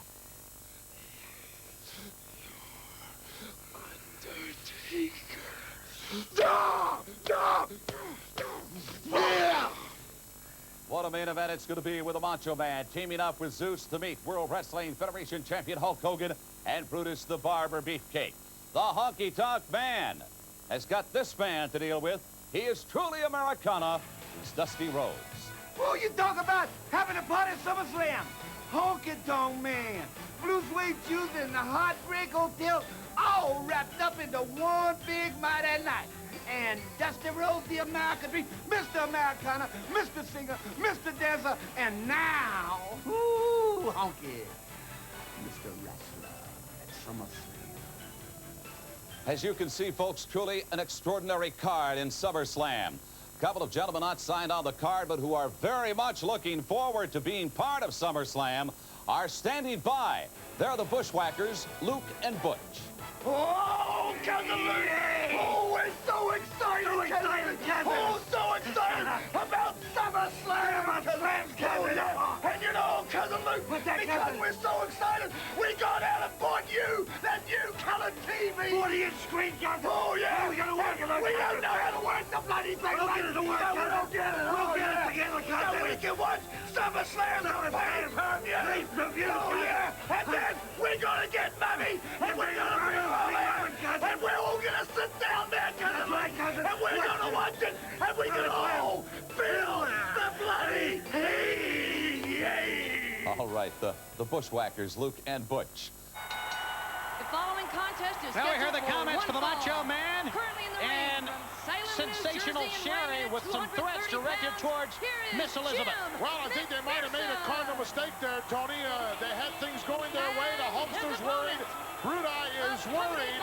And they're looking right by them at Miss Elizabeth. That's a mistake. That's right. And you hear the music now, and Colonel Jimmy Hart leads the Honky Tonk Man, the man from Memphis, Tennessee, right to the ring. Honky Tonk Man, former Intercontinental Champion, said he was the greatest Intercontinental Champion of all time. Perhaps he was right. I know for a fact he was better than Pat Patterson. I know that. Is that common knowledge? That's common knowledge. Tell you another thing that's common knowledge is the success rate of this man in the World Wrestling Federation. I know he and Dusty Rhodes have a big confrontation coming up during SummerSlam. Oh, no question about that, Tony Schiavone. It's going to be a classic, too, because both of these guys have got all the ring experience, all the knowledge, and all the tools necessary to be a champion. Message to the fans, I guess, as he is set to go against Jim McPherson in this match. I don't like McPherson's chances. Not at all, especially that we know the Colonel is down at ringside, but also the Honky Tonk Man, as of late, has had a long, great string of wins in the World Wrestling Federation, and he is a man that can really take the fight right to you. You know, a lot of things that are not known by the fans, Tony Schiavone, and that is that the Honky Tonk Man with that shake, rattle, and roll move has put guys out of commission permanently. Has sealed the casket on many a guy's career with that particular move. And I know Dusty's worried about it. Well, I'm sure that would be one of the things in the works as far as the Colonel is concerned. Hey, why not?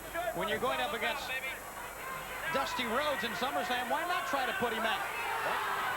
Going to have millions of fans watching on pay-per-view. One less guy in the way. That's right. Who knows? After the Macho Man and Zeus finish with the Hulkster and Brudi, it might be easy pickings for the title. The shake, rattle, and roll right on Jim McPherson, and you got this man out.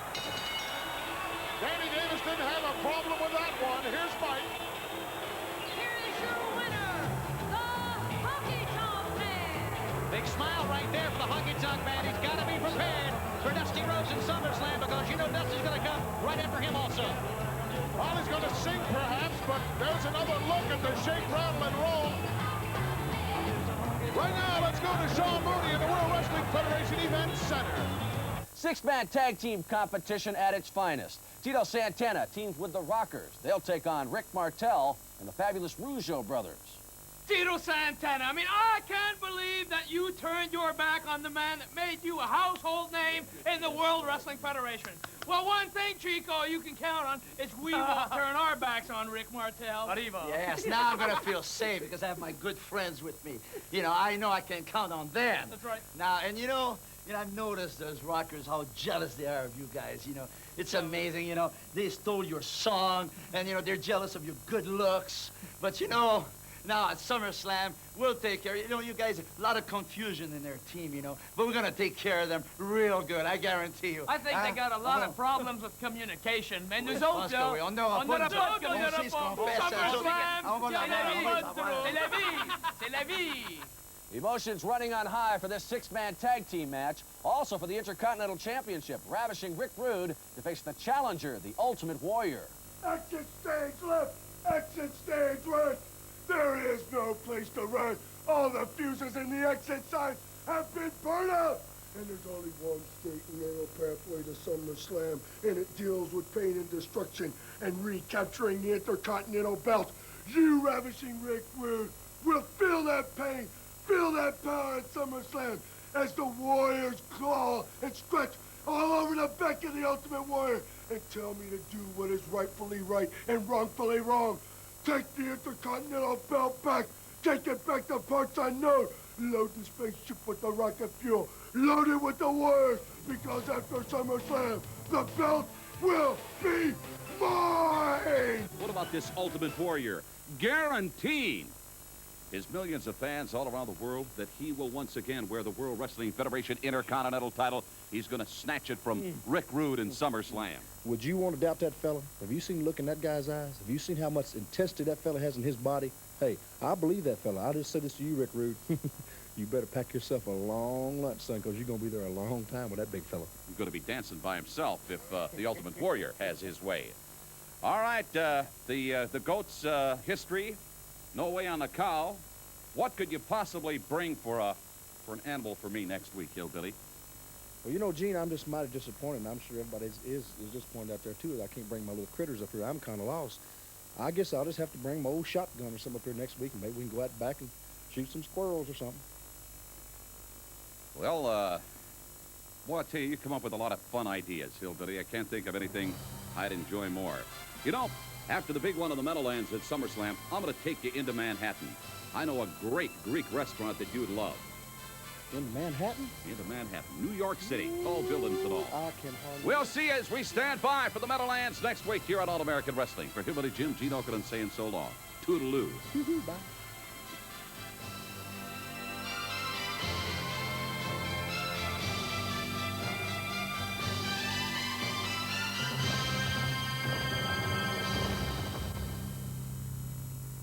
Movie classic. Yeah, it's your specialist, isn't it?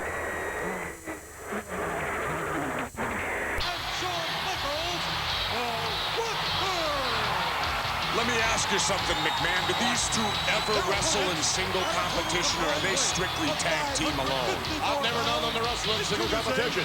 Only tag teams. And his partner, Boris Zukov. Boris Zukov and Sandy Beach teaming up. Huge combination compared to the Rockers. We had an occasion to speak with Tito Santana, who teams up with the Rockers in the six-man matchup at SummerSlam. Here's what Tito had to say. In SummerSlams, I'm proud to be teamed up with the Rockers, people I can trust against the likes of the Rougeos, and yeah, you, Rick Martel, and you three aren't gonna like what's gonna happen. Arriba! I would suspect Santana's correct in that assumption. Yeah, but I would suspect that the Rougeos and Rick Martel have an advantage. In what respect? They speak French. They'll be able to communicate in that ring with each other, and the Rockers and Santana won't have any idea what they're talking about. I don't understand. You mean because one team speaks French, that makes them superior to another team speaking English? No, what I mean is, McMahon, is that they'll be able to communicate in French, and the Rockers and Santana won't understand what they're saying. I see. Hey, little advantages like that make a big difference. You might know that if you'd have ever wrestled in your life. I see. Marty Jannetty with a nice takedown on Big Boris Zukov. And that's a smart move. Get Big Boris down to the mat. Boris back to his feet, backing Jannetty to the buckle. Shoulder block. Boris literally throwing his weight around, moves back in, but takes a knee for his effort there. And right back with a front face lock. Jannetty and Michaels. And that's what they give up right there is size. You see Big Boris, how simple he picked Jannetty up and put him on that top buckle? I see. And look at that. The agility of Marty Jannetty. Arm drive takedown. Here's the man's way against. Here comes Sandy Beach, who gets more of the same. All four men in the ring at the same time. And that's what the Rockers do best, is double team in the center of that ring. Shawn Michaels joining his partner, Marty Jannetty.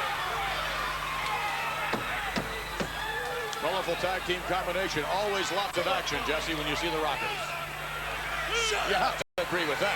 Positively, I do, because they do so much illegal double teaming. You're one to speak of. Which is exciting to watch that. I see. I'm one to watch what?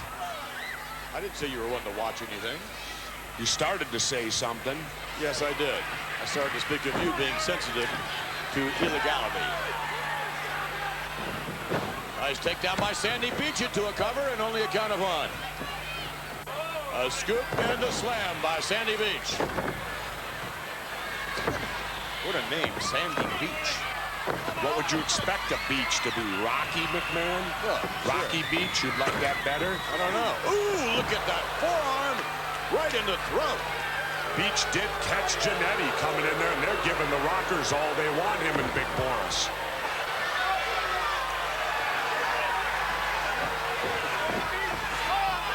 We don't seem too excited here this week, Jesse. What's the matter? I'm real excited, McMahon. I always enjoy. Sure, it excites me to sit here with you.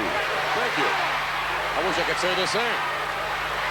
Referee Danny Davis in there trying to control. It's fun having to do two jobs instead of one.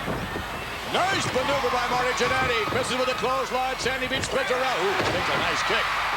Recovered by Jannetty. One, we get two. Boris is in there, and so is Shawn Michaels. And here's where the Rockers are at their best, double teaming in the ring. Yes, indeed. It's almost like radar. They know exactly what's going on at all times with their tag team partner. Sandy Beach now shoved into Boris. Nice maneuver. Takedown. Drop kick on the far side. And what's going to happen now? You never can tell. And why isn't Danny Davis laying a count on these guys through all this? I think he was. Look, he's counting now.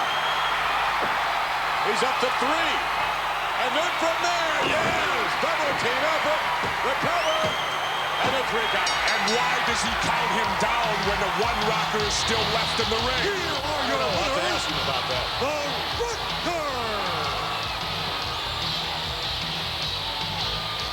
Shawn Michaels and Marty Jannetty. The Rockers, let's go back to the replay. Here you see the Rockers' beautiful flip over the back right there. Catches him. Gut-wrench suplex. And here's standard Rocker double teaming. Double fist off the top rope, and they get the win. A little illegal. Brought down to the ring by Scary Sherry. Look at that. Trying to pull him down. Beefcake, yes. 1, 2. Almost a count of 3. Randy Savage with a lot of inspiration on the outside of the ring. Beefcake now.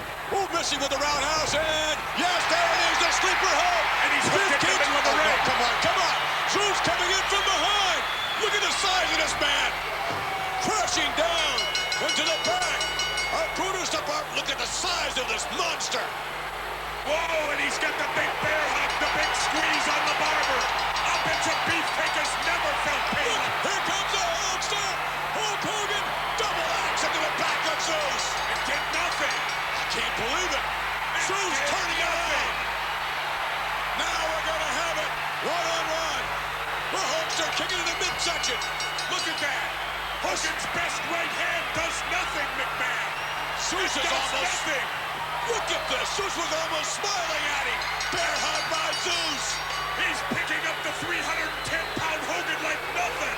Randy Savage going up to the top rope. Crashing down to the back of Hulk Hogan. Hulkster being hammered by this awesome human wrecking machine, Zeus. I have never in my life seen Hogan manhandle. Oh, no. They're like going to the back. They have the scissors of Brutus Beefcake. It's haircut time. They're going to cut Hulk Hogan's hair for a rake in the eyes of Zeus. By Beefcake. And now it's all 4 men in the top rope. Now, Hulkster goes outside and grabs a chair. Look at this. He's winding up. Oh, my goodness. He couldn't drop him. Zeus is smiling at him. Look at the fear on Hogan's face. Look at him, McMahon, your hero. Showing nothing but trembling fear in the ring. Zeus apparently impervious to pain as Beefcake grabs a chair from outside as well. They both got chairs, and Zeus ain't backing down. He's exonerating. Come on. Look, he's even shoving his tag partner Savage away. Zeus wants to go at him. I can't believe it. Brutus the Barber Beefcake with Hulk Hogan. That truly sets the stage for the big blowout, the meltdown of the Meadowlands at SummerSlam, when World Wrestling Federation champion Hulk Hogan teams up with Brutus the Barber Beefcake to square off against Macho Man Randy Savage. All right, Jesse, your reaction to what went down between Brutus the Barber Beefcake and the Macho Man Randy Savage? Well, it was a remarkable match, McMahon, but the thing that amazes me is Zeus. I guess he amazed everyone, including Hulk Hogan. He is indestructible as far as I'm concerned. Hogan was afraid, McMahon. You could read that right in his face. No. That's the first time I've ever seen Hogan afraid. I think there's no question the Hulkster was surprised, but I would certainly not use the word afraid, not by a long shot. Oh, really? Really. Since when does a man of Hulk's size need a chair? Well, listen, there was a triple team effort going on there, if you'll recall, when Hulkster came in. Let's Certainly, even the odds a little bit. But you're evading the question, McMahon. Chris Duffy squaring off against the Hurt. Nice elbow by Hercules. To the rope, coming off, shoulder block. Duffy down to the canvas. Hercules is a block. And Duffy's seeing stars already. You have your opinion about Beefcake and Savage, and so does the Genius. Let's pick up the Genius's comments. Since the Macho Man has teamed with Zeus, the Genius has a challenge. Can anybody knock him off his feet? The Hulk and Brutus Beefcake look like Tweedledee and Tweedledum. At SummerSlam, they're gonna feel the heat. That guy slays me. Tweedledee and Tweedledum. Yeah. I kind of thought that was you and Okerlund. Oh, thanks. Duffy for the ride. And Hurt has him up again. Rams a knee to the spinal area. Oh, my. Wow, big atomic drop into the buckle and off with a beautiful hip toss. And Hurt, my goodness, unloads on Duffy. And you wonder whether or not he'll be able to unload like that against Greg the Hammer Valentine at SummerSlam. That should be a very good matchup. Hurt down with Duffy. Clotheslines him. Look at that. Uh-oh. Now, why does he need approval from the audience? Well, I don't think he needs approval to do anything. Well, he's turning to him and asking him if he should. Well, I think he's allowing the audience to psych him up a little bit. With ease, Duffy goes up across the back of Hercules, and it is all over. A little finishing touch there is amazing. Here is your winner, the mighty Hello? Hercules. I'm listening to the ring announcement, McMahon. Well, you haven't heard Finkel before? No, but as common courtesy to the fans, you're supposed to allow them to hear the ring announcer. Since when are you concerned with common courtesy? That's a new one on me. Not with you, but with the fans I am. But speaking of courtesy and etiquette, let's take you to the Bushwhackers. These WWF superstar ice cream balls for a bloody lovely man. Bloody lovely man. Oh, yeah. That's a bloody good man.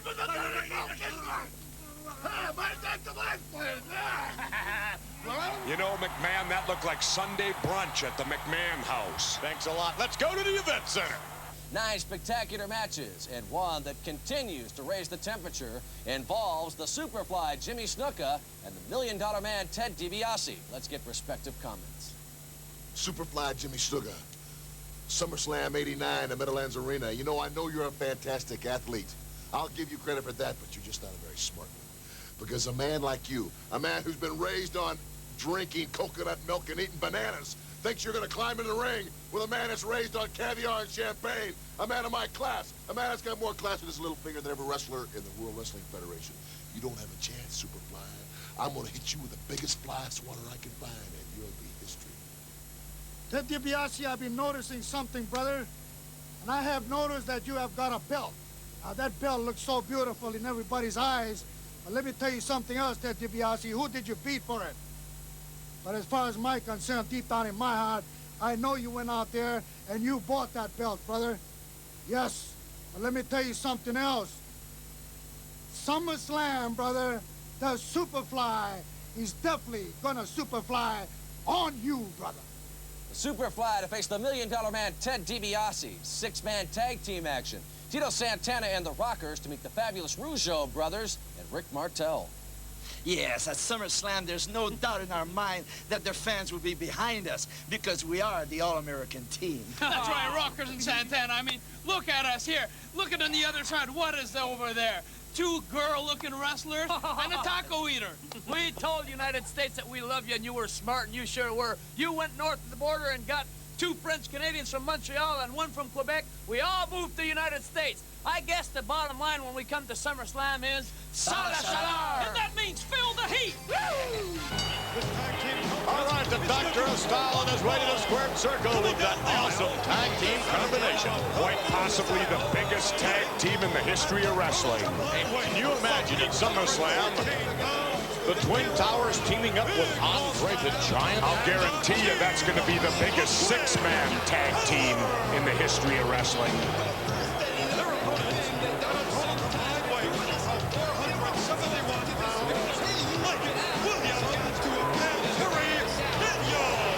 Mike Williams and Terry Daniels. Daniels, a seasoned veteran, but knowing all about Mike Williams. These 2 guys got to be nuts, McMahon. Yeah, I might have to agree with that. Standing by, looking on, I believe so we are told, is Andre the Giant. SummerSlam! You see Demolition and you, cross-eyed Duggan. You see my partners right now, the Twin Towers. And now you see the Eiffel Tower. But none one of you be big enough to claim those 3 towers. Because SummerSlam, you went down. The Eiffel Tower and the Twin Towers all together. That's going to be some match against Duggan and Demolition. Well, for the first time in their lives, I think Demolition is going to feel small. We'll see. Right now, Terry Daniels is not feeling too big. Uh-oh. Akeem tagged in. Daniels for the ride again. Oh, no. Oh. Beautiful teamwork there by the Towers. You know, the remarkable thing about them, McMahon, is they're not only big, they're extremely agile. They are indeed. Like it, huh? Meet the wrath of the Twin Towers. Here to Slickster, meet the wrath of the Twin Towers. Williams coming in, trying to mount a little offense.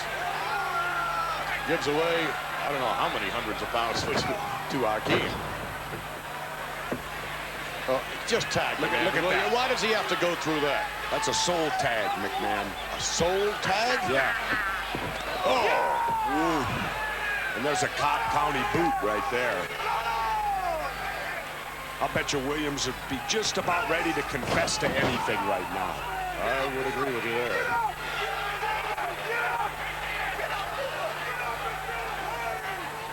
Big nasty man here.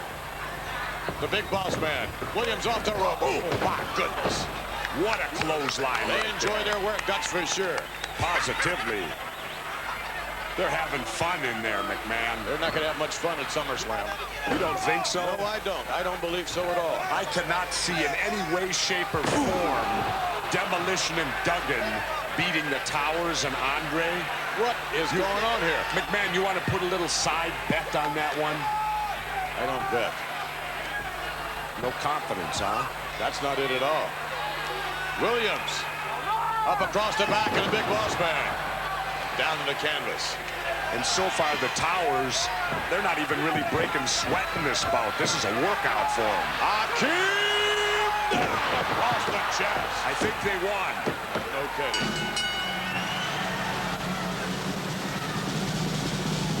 Here are your winners. Standing ovation here for Rowdy Roddy. He doesn't look too happy either.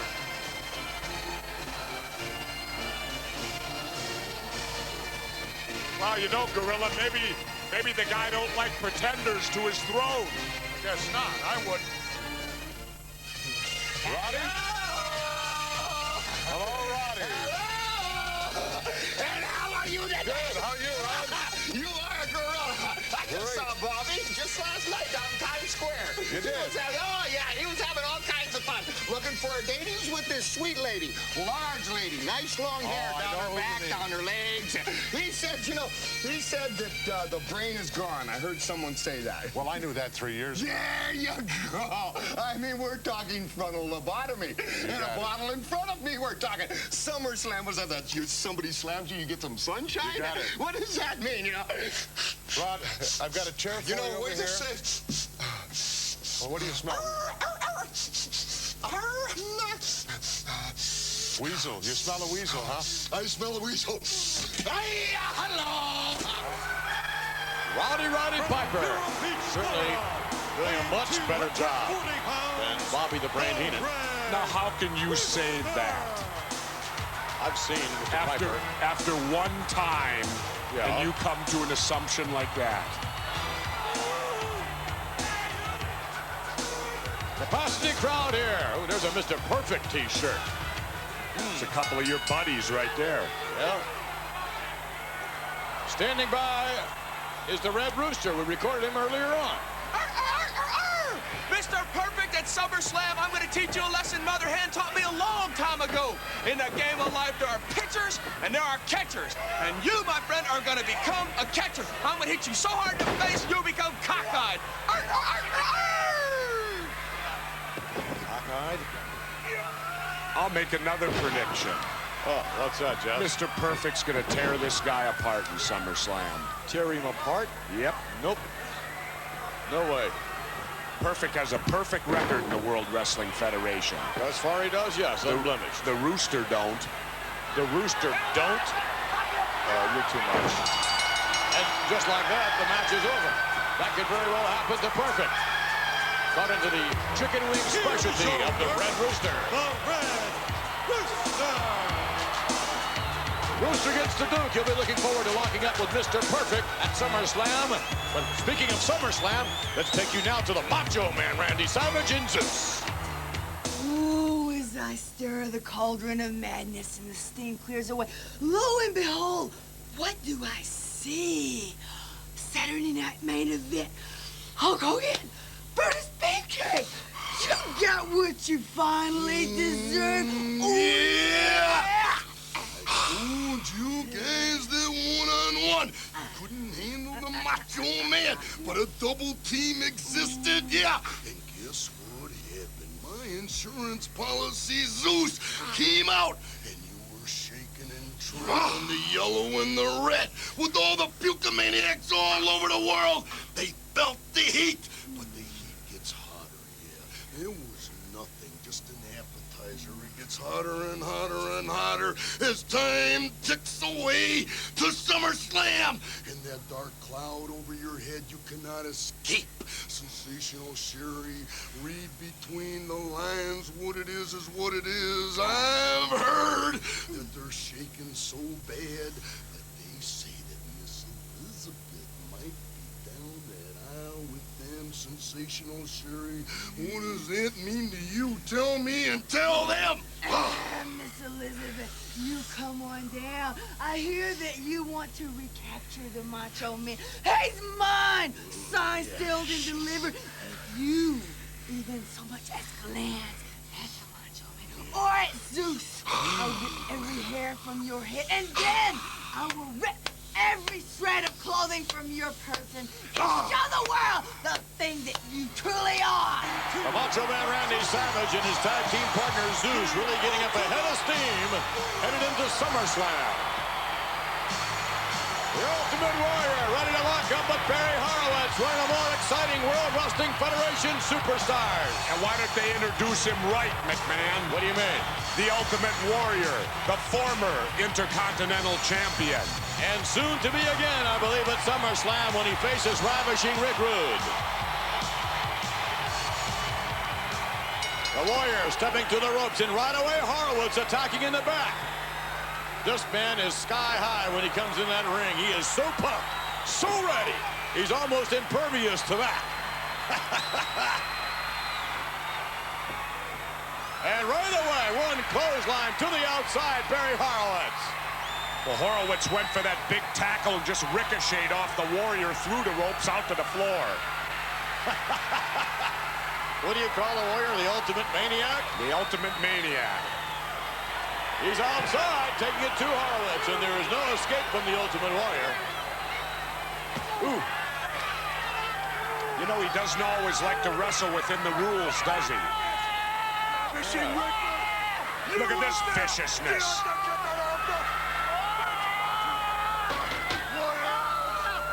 Well, you're right about that, Jesse.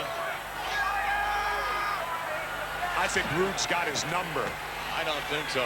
I think it's just the other way around. As a matter of fact, we had an occasion to speak with earlier on the Ultimate Warrior about his match with Rude.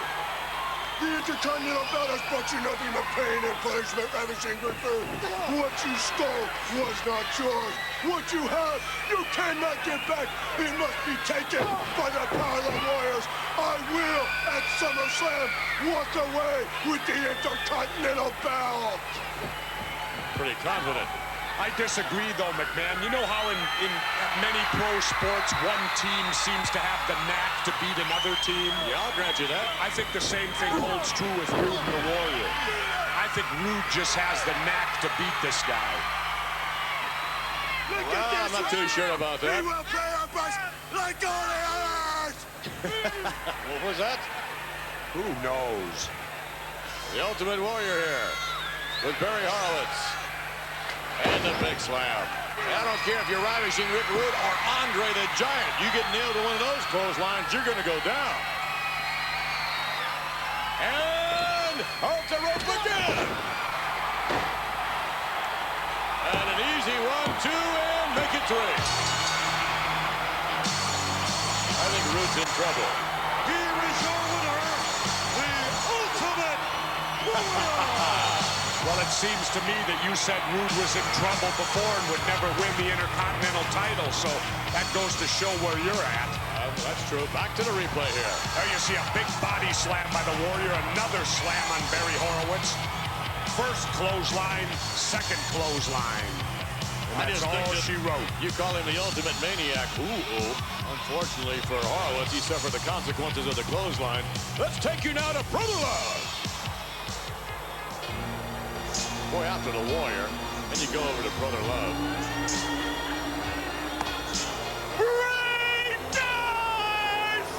Rejoice, brothers and sisters! Rejoice? And join me! Rejoice. In a celebration of joy and love as I present to you now the new World Wrestling Federation Tag Team Champion! He's going to hurt himself. Arn Anderson, Charlie Fletcher, the Brain Buster!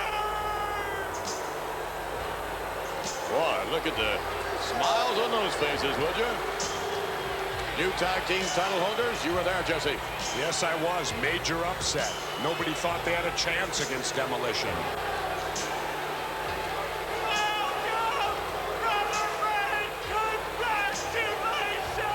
Thank you, Brother Love.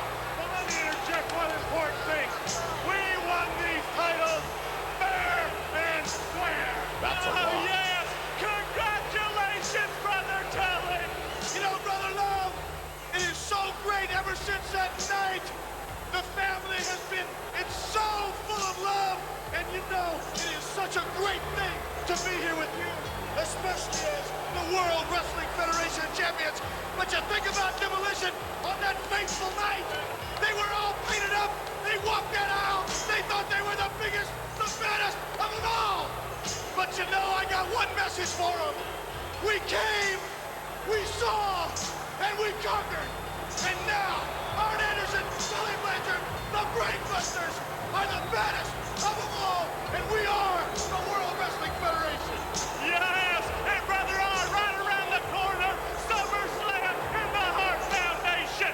Well, Brother Love, let me say, first of all, we're beside ourselves. But before we go to the future, and I'm talking SummerSlam, let me give you a little hint of the past. It started off less than a year ago with the Stallions. It went to the Rockers. It went to the Bushwhackers. And as you can see, it finished with Demolition. So at SummerSlam, Hearts, you used to be champions, but used to be's don't count anymore. You want to crack at these titles, my friends, you gotta earn it. Oh, yeah. One more important thing. In SummerSlam, you're going to see my Brainbusters once again defeat their opponents fair and square. Yes, you see what you have here is not only a family of champions, but a family of love. Oh, my goodness, a family of love. How revolting. We'll be back with more World Wrestling Down for SummerSlam. Starting off with Hercules meeting Greg the Hammer Valentine. Six-man tag, the Rockers teaming up with Tito Santana. Their opponents will be the Fabulous Rougeaus and Rick Martel. The Red Rooster to meet Mr. Perfect. The Hart Foundation squaring off against the new World Wrestling Federation Tag Team Champions, the Brain Busters. The legendary Superfly, Jimmy Snuka to meet the $1 Million Man, Ted DiBiase. Dusty Rhodes Americana to meet the Honky Tonk Man. And in another gigantic six-man tag, Demolition Axe and Smash team up with King Hacksaw Jim Duggan to meet the Twin Towers and their partner, Andre the Giant. What about this one, ladies and gentlemen? The Ultimate Warrior will be challenging Ravishing Rick Rude for the World Wrestling Federation Intercontinental Championship belt. This card for SummerSlam has got it all. As promised, immediately following the matchup between Macho Man Randy Savage and Brutus the Barber Beefcake last weekend on Saturday night's main event, I talked to the tandem of world champion Hulk Hogan and his partner, Brutus the Barber Beefcake. Hulk Hogan, Brutus the Barber Beefcake, I could not believe the actions of the Macho Man in your matchup earlier on tonight. Nor, gentlemen, could I believe your actions as it pertains to the mighty Zeus, the human wrecking machine. Well, you know me, Gene. I've been in the squared circle many times. I've had a lot of lumps on my head. I've felt a lot of pain, but never have I ever felt something like the vice grip of Zeus as he locked around my body, tried to squeeze the very breath from me. Never have I seen a man smashed with a steel chair and show no reaction whatsoever. Hold on a second, Brutus. You don't have to stand out here and justify yourself to Mean Gene. The Hulkamaniacs, they gave us the green light to get through this thing, man. Whether we rise to the top together or whether we fall 20 leagues below the sea, brother, all they're going to remember when this thing is said and done is if we were good men or if we were bad men, if we fought with all of our heart or if we were weak and timid. But as far as you go, Mean Gene, we don't have to stand out here and justify ourselves for anything we did in the ring. All right, let's talk about the future. The Macho Man, Randy Savage, talked about the future of Hulkamania. Now, from you, Hulk Hogan, what about the future? Yeah, Mean Gene, I can speculate about the future of Hulkamania, brother. As long as I can remember, I've been barking to all those little teeny Hulksters about the 3 demandments, of the training, of the prayers, and the vitamins, brother. And oh yeah, Hulkamania is gonna live forever. As far as me and Brutus the Barber Beefcake go, I don't know what's gonna happen to us. I don't know if we're gonna rise or if we're gonna fall. I know we seemed weak and timid out there a little while ago, but now that we've regrouped, now that we know that they're throwing the rule book out, now that we got millions of Hulkamaniacs behind us, brother, we're gonna give it everything we got. But you know something? Our priorities have changed now, man. Our lovely manager, Elizabeth, she's living this thing with us. And after what went down out there a little while ago, I don't know how we're gonna keep her away. I don't know how we're gonna keep her out of this thing. But the one thing, Brutus, that I won't be able to handle, the one thing that you and I will never be able to live with, if something happens, some freak act of nature, some freak act from somewhere out of space, you and I go down, and they get their hands on Elizabeth. How are we gonna live with ourselves? What are you gonna do, man, to prevent that? Oh, Hulkster, if I got to go and cut down the main supports for the very building, bring it tumbling down, crashing right down, smother everybody, including ourselves.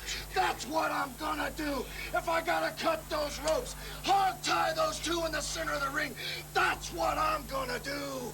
The thing we need to do first, brother, corner the Macho Man, show the maniacs what he's made of. Then, when we get all that energy from all our maniacs, we'll have to get Zeus right where we want him to. And once we get Sherry and the curse out of the way, it's gonna be clear sailing for us, brother. Zeus, Macho Man, Sherry, what you gonna do when the Barber and Hulkamania run wild on you? The flamboyant Honky Tonk Man is going to be squaring off against America's Common Man. He's here with comment, Dusty Rhodes. The word's on the street. Somebody's looking for me. And it's that man that wear them blue suede shoes. And he's telling everybody that Dusty Rhodes can't feel his shoes. Woo! I don't want them stinking old blue suede shoes, but somebody do want a SummerSlam. I want Honky Tonk Man and Jimmy Hart. I borrowed these old things from a big old bully, and he's so mad, and you're mad, and everybody's mad, but I'm glad, because at SummerSlam, I'm getting you Honky Wood. All right, what a matchup that should be. The Honky Tonk Man squaring off against Dusty Rhodes, America's #1 Common Man. No Common Man is the current reigning WWF Intercontinental Champion, ravishing Rick Rude. Mr. Rude to defend against the Ultimate Warrior. And he has some definite thoughts regarding that title defense. Once again, the Ultimate Warrior promises all the little warriors that he will win the Intercontinental belt. And once again, ravishing Rick Rude will make a liar of the Ultimate Warrior. It all began at WrestleMania 5. The Ultimate Warrior promised victory, and I put the Ultimate Warrior to shame. Now comes a SummerSlam, and I don't have to travel into parts unknown. But the Ultimate Warrior has to come into my backyard. And once you cross that line, there's no turning back. Here is the Honky Tonk Man. Honky Tonk Man on his way to SummerSlam. Edmonton, New Jersey, weighing 234 pounds, Tony Durante.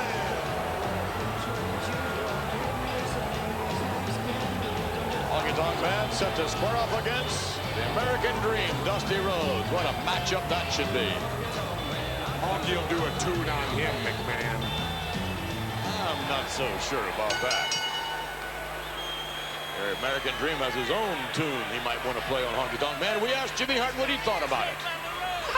Hey, Dusty Rhodes, the Honky Tonk Man can out-sing you, he can out-dance you, and he can out-wrestle you, baby. And in SummerSlam, he's got a brand new song he's gonna play for you. It's called I've Got the Dusty Rhodes Blues.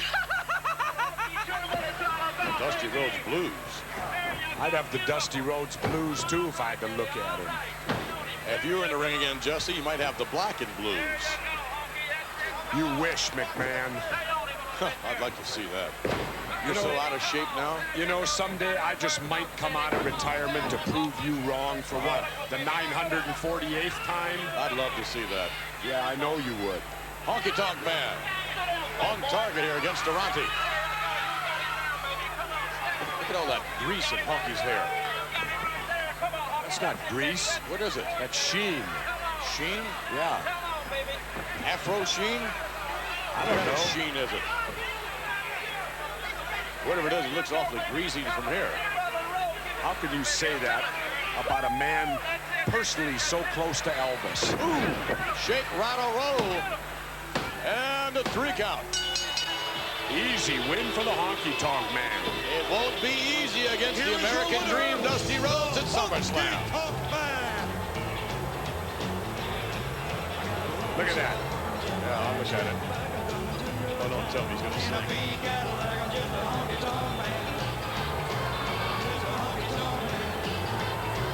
How can you talk over singing like that? Yeah. Let's go to the event center. Let's get out of here. Hulk Hogan, a team with Brutus the Barber Beefcake. They meet the Human Wrecking Machine and the Macho Man Randy Savage. At ringside, Sensational Sherry. Also another great match. It's the Red Rooster meeting Mr. Perfect. I'm gonna face the Red Rooster, a man who walks down the street with his hair all spiked up. Red Rooster, I don't know where you're coming from or where you're headed, but I'm gonna tell you one thing. When you look at Mr. Perfect, what you see is what you get. And what you're getting is absolutely perfect. Like the path of people I've left behind me in the past, Red Rooster, you too are gonna find out exactly what a man of my caliber's made of. So all the authorities and all the critics, they all think you've got what it takes, Red Rooster. I don't think you're half a man, and I don't think you've got what it takes. So, Red Rooster, you better dig down deep and think about it, because I'm Mr. Perfect, and that's the way it's gonna remain. Mr. Perfect set to mix it up with the Red Rooster. Six-man tag team action. Andre the Giant and the Twin Towers face King Duggan and Demolition. You know, the Twin Towers have but got the big goon, Andre the Giant, but the King's got the equalizer. And you know something, Andre the Giant? We got you in the ring. You were the one that slid the chair in the ring. You were the one. It was because of you is when I got knocked in the head. We can't wait. Anytime, I'd be proud. I'd be glad to have these two men in my corner. But I've never seen them more fired up in my life.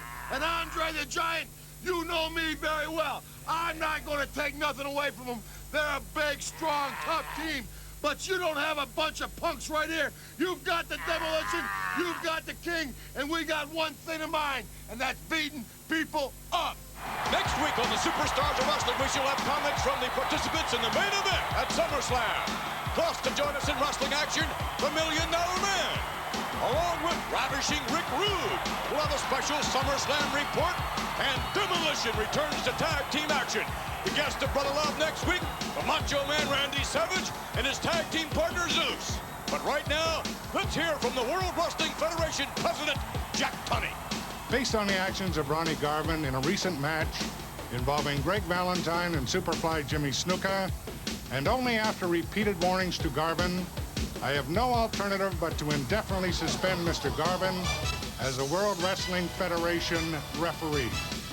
I can't believe that, Jesse. You can't believe it? I can. And for once in my life, my hat's off. Hooray to Jack Tunney. Perhaps we'll have further comments and commentary next week on that story. Join us next week for more action right here on the Superstars of Wrestling.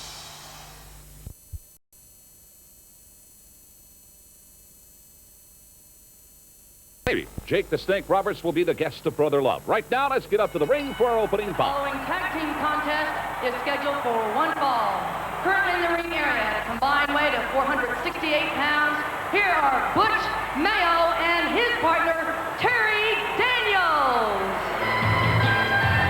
And their opponents, being led to the ring by their manager, Mouth of Sound, Jimmy Hart. At a combined weight of 474 pounds, they're fighting in Memphis, Tennessee. Here are Shawn and Raymond,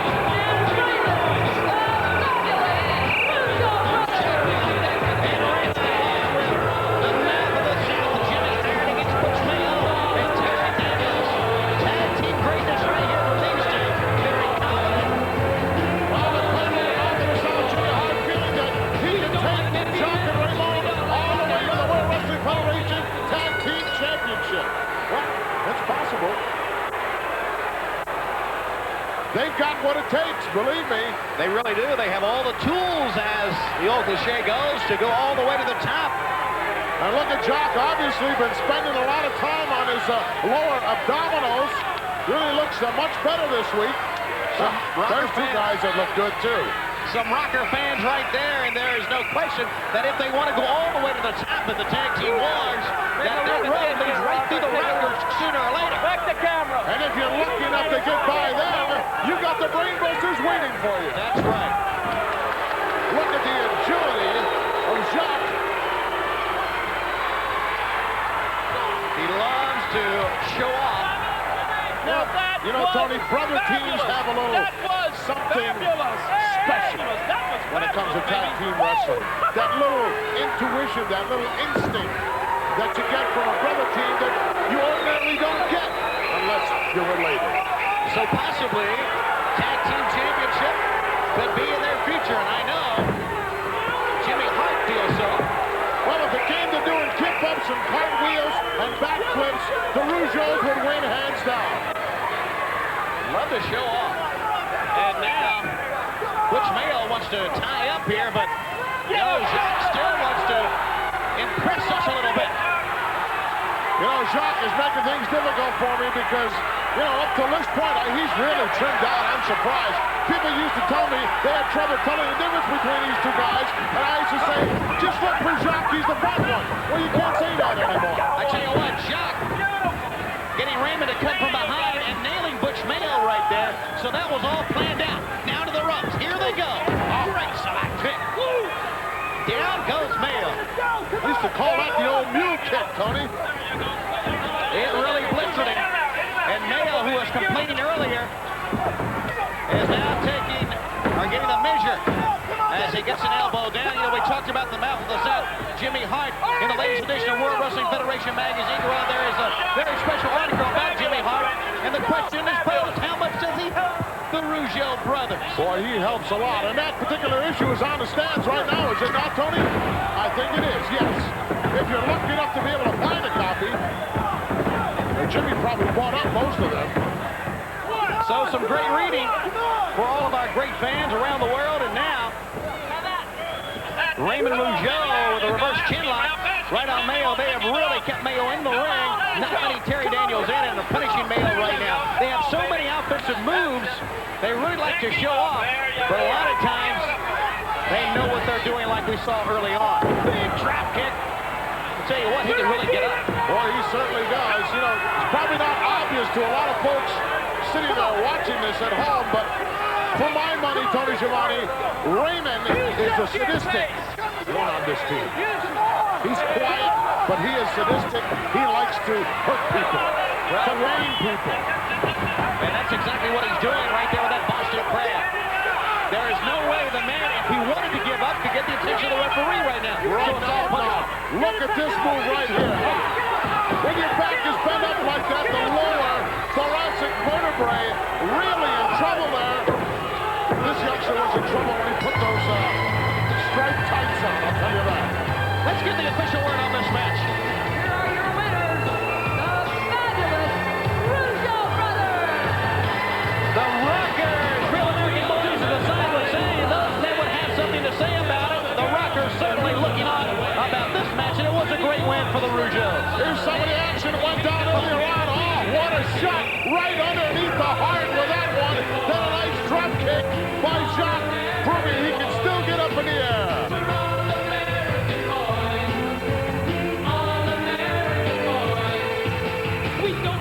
You know, Hillbilly Jim, like him or not, the fabulous Rougeau brothers are very good when they're in the ring. I'll tell you, you're right. Mostly not like them, but you got to give them boys credit. They're a mighty tough tag team, and they're just liable to win the World Championship anytime here in the World Wrestling Federation. They have that potential. Later on in this hour, you're going to be seeing the Big Boss Man, the honky-tonk man, and don't forget, Brother Love, a guy we don't particularly care for, is going to be talking to Jake the Snake Roberts, kind of get an update on his physical condition. Right now, speaking of updates, let's bring you up to date. From the World Wrestling Federation magazine, this is Special Report. Hello, everyone. I'm Lord Alfred Hayes. Last week on the Superstars of Wrestling, Brother Love had as his special guest the Rowdy Scott, Roddy Piper. Let us go back and take a look at what occurred. Wait a minute. What's he doing there? Well, thank goodness at least Heaton's got the guts to come out. What's he saying?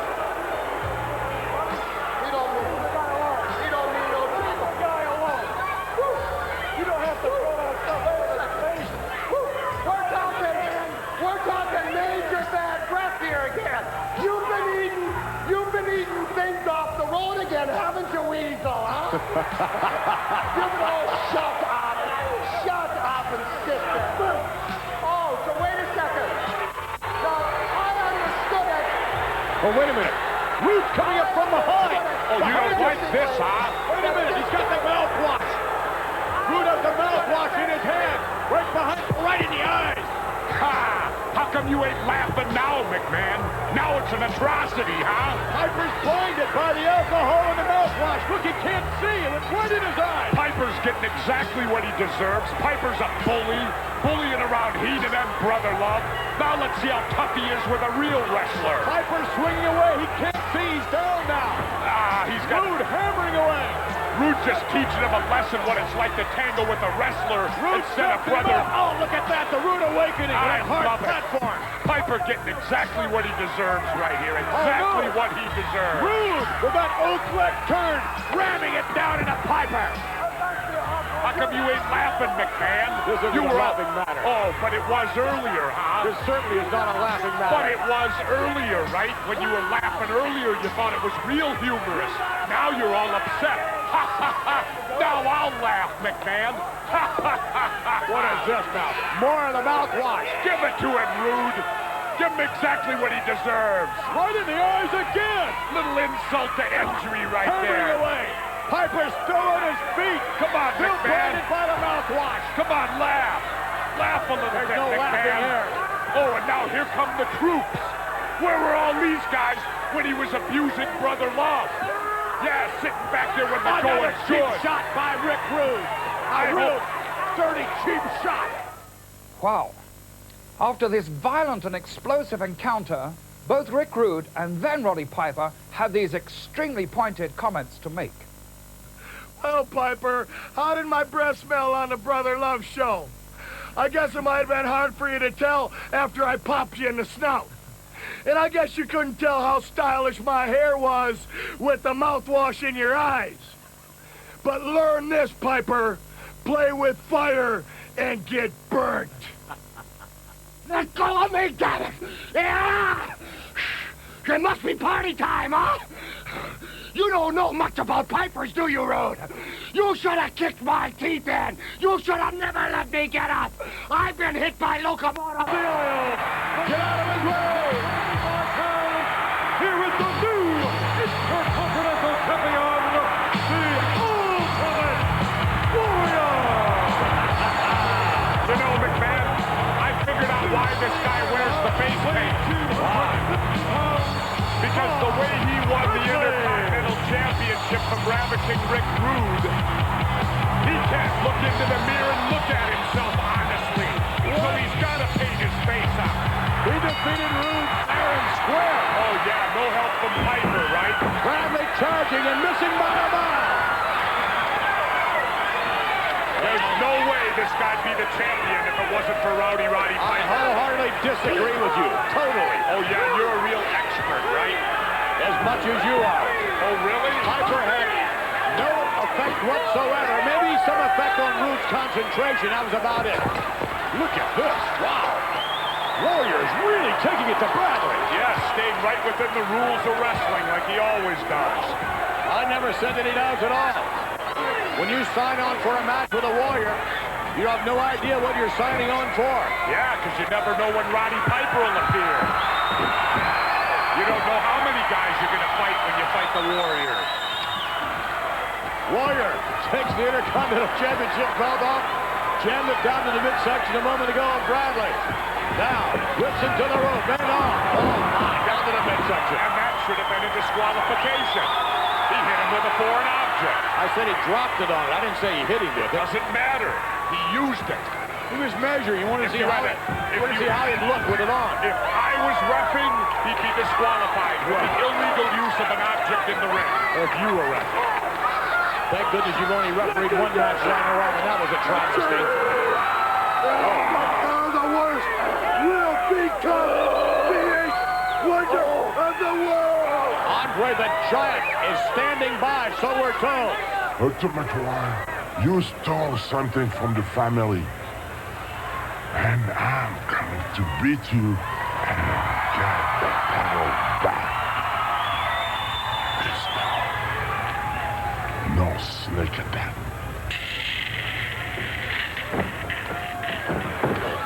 Wow. I don't know. Andre the Giant, if he wants something, most people would just hand it to him. But I can't see the Warrior doing that. No, the Warrior's too stupid to do that. He's too something. He's too intense, that's for sure. What a matchup. Andre wants to be the Intercontinental Champion. And Bradley goes up and down. Warrior off the rope. And up, crashing down across the back.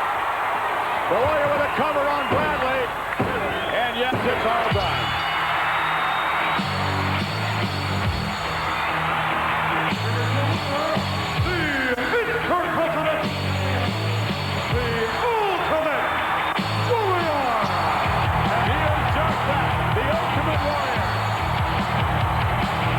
I don't know how he looks in the mirror, McMahon. Very easily. And I would suspect when he looks in the mirror, unlike you, he's impressed. Wait a minute, what's going on here? Warrior stuffing his prey underneath the ring. I don't know. He's different. He's very different. We'll see if he can stuff Andre under the ring. Look at here. Throwing the man right into the floor outside the ring, into the table. Yeah, this guy's well within the rules, right? Yeah. There's the only thing he does in the ring. And look at this viciousness. And you cheer for it. Let's take you to the event center. Hello, everybody. I'm Sean Mooney, former Intercontinental Champion. The Honky Tonk Man is still one of the toughest men in the World Wrestling Federation. And as always, a contender for any one of the WWF's most prestigious titles. The man who believes he is the greatest wrestler of all time just happens to be standing by with comments, along with his manager, the Colonel, Jimmy Hart.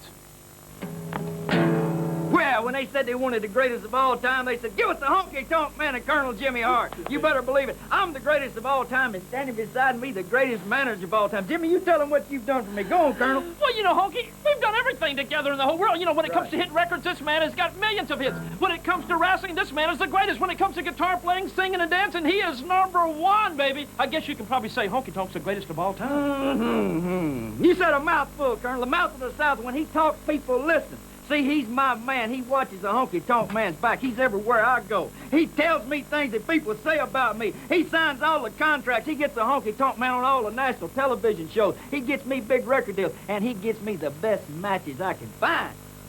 With Jimmy Hart controlling the managerial reins of the Honky Tonk Man, it is safe to assume that he will receive the best possible matches in the ranks of the WWF.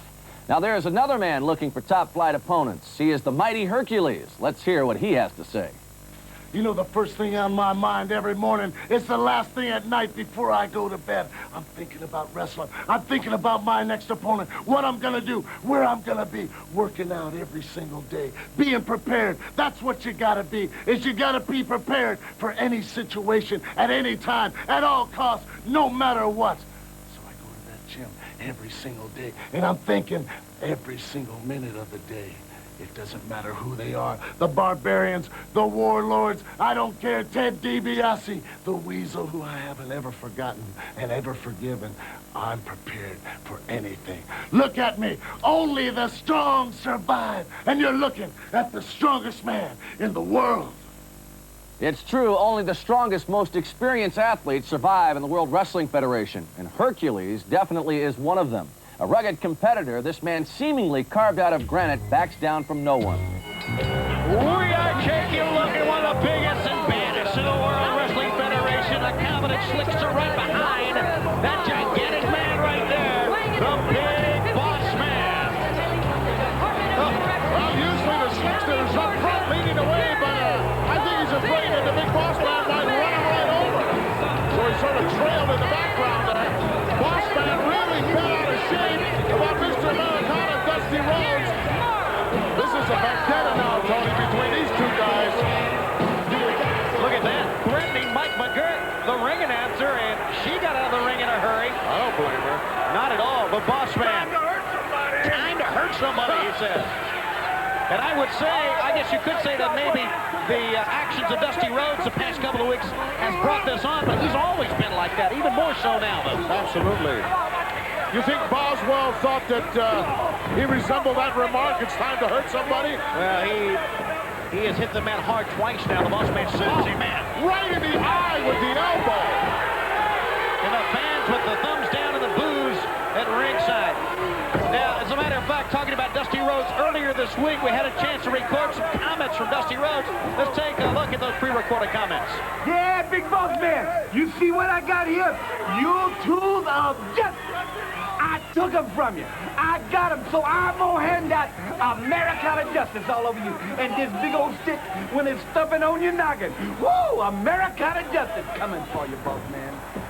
Americana justice indeed to be dished out by the American Dream, Dusty Rhodes, and the big guy not too happy about it. There's a man, Dusty Rhodes, who is taking the fight right to the Big Boss Man, and we're going to find out if the Big Boss Man can handle Dusty Rhodes. Look out! Oh! With moves like that, he can handle him, I tell you what. Stick the fork at Boswell. He's done. One finger pin that time. An awesome Big Boss Man. Let's get the word on this. Your winner, the Big Boss Man. Thumbs down for the fans, the Slickster. Here it comes, Tony. And you wonder why Dusty Rhodes did what he did to the Big Boss Man. And here is your answer right here. The Boswell doesn't even know what day of the week it is. He's about to get clobbered again.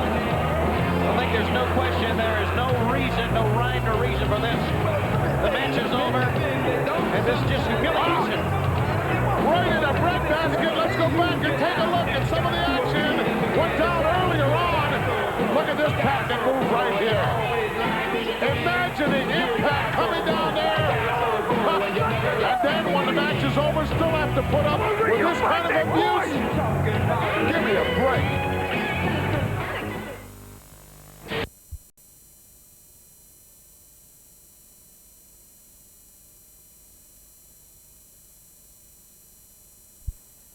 Guy won. Oh, both men hit at the same time that time, but it was the Hitman getting the better of it. And this is definitely a very gritty and gutsy performance here. But oh my, what a drop kick from that 300-pounder there. Oh, so close. You're right, Albert. What a tremendous drop kick. And now the Anvil sending Shawn Michaels in. Backdrop! Oh, my goodness. He landed on his shoulder. Almost came straight down. What a tremendous backdrop.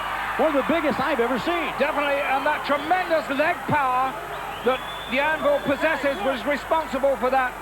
He shot those knees out, straightened the legs, and Michaels went at least 10, 12 feet into the air. And yet still he's functioning. It's quite remarkable. The Hitman at least seen some more offense on Shawn Michaels. And Shawn Michaels has been in there many more minutes than he would have wanted. That is absolutely for sure. He should be thinking now, which he probably has been in any case, tag, I must get out and tag. And right now, the Hawks giving him a lesson in tag team maneuvers. But they missed right there with that slingshot move outside in. The only defense Shawn Michaels had was to roll out of the way. It worked. But the question now, can Shawn Michaels get in Marty Jannetty? Quickly, the Anvil does a great job of making the tag while holding Shawn Michaels at bay. Yes, and that was another good team maneuver by the Hearts. They're really showing the young rockers how to wrestle tag team style. What a great move that was by Hart. I would imagine right now that Shawn Michaels is right for the ticket. No, I'm wrong. He moved out of the way. Did Shawn Michaels. The fans cheering both teams here, as you've heard, not really knowing who to cheer for. They love them both. And it's been quite a confrontation for both these great teams. Now can Shawn Michaels get to the corner? Yes, he can. Here comes Jannetty in against the Hitman. A very fresh Marty Jannetty. What can he do against Bret Hart? Oh, tremendous elbow. Goes after him one more time. Jannetty with a drop kick. Jannetty again. He's not finished with the Hitman. Not ready for a cover here. Maybe one too many times. No, a power slam. And now a cover. Too close to the ropes. The foot was on the ropes, and the Anvil made the save also. Yes, a little insurance there from the Anvil. And Jannetty has stepped up the pace of this bout dramatically. And he's really affecting the Hearts now with this change of pace. Very, very fast, electrifying speed. And it looked for a moment there that he had Hart pinned, but Hart managed to get that foot over the bottom rope. However, Anvil was ready for such an encounter, and he was ready to come in and save. And now Giannetti looking very, very good indeed. Giannetti did feel that clothesline though over in the corner. Both men hit about the same time. We get a 2 count. And many of the fans thought the match was over, but that was not the case. Here's the tag again, Alfred. Of great conditioning here, because look at this. He's brought back Michaels already, and Michaels looking good, so you can tell what great physical conditioning these men have. Double crescent kick. And these two teams have really been going at it in this match. The Anvil back in momentarily. It's Shawn Michaels in, but you can tell he is still winded, Alfred. He is indeed. He's stunned. He's not quite sure where he is quite... Oh! I thought that was it all over there, but managed to kick out under his own steam. Anvil a little late coming in for a save there, but Anvil definitely saved their team twice just moments ago. Over the top, tremendous clothesline for the Hitman as he explodes out of the neutral corner and literally decks Shawn Michaels. As we take a look at our camera position, level with the ring. A good look at Shawn Michaels. Can he get up? Boy, he's taking some punishment. And the Hitman just falls right backward, but he is making his way toward his corner. The same thing can be said of Michaels. Here's a tag, and here comes Jim Neidhart. Boy, oh my goodness. Did he come in like a ball of fire? A right hand, actually a forearm to the chest. Shawn Michaels in trouble now. No! Sends him in. That time, Neidhart knocks Bret Hart down, and he hit the steel railing around. Yes, he did. He hit that barrier there, Tony, and that was most unfortunate because they just made that tag. And Bret Hart, look at this! The Rougeaus are here! The Rougeaus stomping and kicking, continuing on the Rockers. Well, this is a particularly cowardly attack by the Rougeaus. They waited until the Rockers' backs were turned. And look at this! The Harts are back in the ring! And the Hart Foundation going right to the Rougeau brothers. The Rougeaus making a mistake. There are no friends here for Jacques and Raymond. As you see them run to the dressing room, and all 4 men running after. Quite obvious to me, Hillbilly Jim, that the fabulous Rougeaus are trying to... Jesse gets sent for one of your favorites. Not only one of my favorites, but one of Arsenio Hall's favorites. You hear what Arsenio said about Honky? Yeah, I heard. Yeah, he said, who cares about Elvis? We got the Honky Tonk Man. That's not what he said. Sure is. When Honky appeared on the Arsenio Hall show, if I recall correctly, after Honky's performance, or lack of it, I should say, Arsenio Hall said, I can tell you one thing, you're certainly no Elvis Presley. Now, how would you know that? You've never been up that late at night. Videotape. Oh. There he is. I love this guy, McMahon.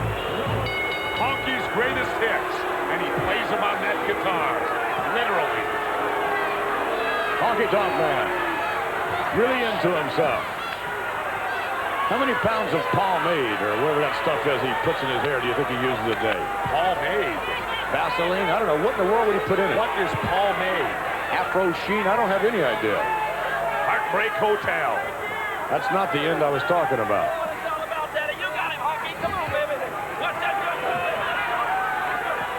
Hair all slicked back.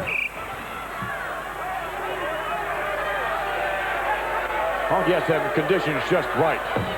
What a prima donna when it comes to playing. Ooh, look at this. Mancini catching the Honky Tonk Man off guard. Working to the midsection now. And Mancini beat to the punch there. And Honky Tonk ramming him right down to the canvas. Well, you know, Honky's not only good looking, he's smart. Is he? Oh, yeah. He's one of them smart wrestlers in the ring. You know, a lot of guys rely on sheer strength and power, and a lot rely on viciousness. Honky's got all them combinations going for him, plus smarts upstairs. Heartbreak Hotel, Honky. That's it. Come on, baby. Yeah, here, Jimmy, send him on a trip to Heartbreak Hotel. Yep. You could use a trip there, McMahon. Might straighten you out a little. Heartbreak Hotel? Well, that's right. You only stay at Motel 6, don't you? Hey. It's clean. Bring a lot of quarters, too, don't you, to keep the TV going?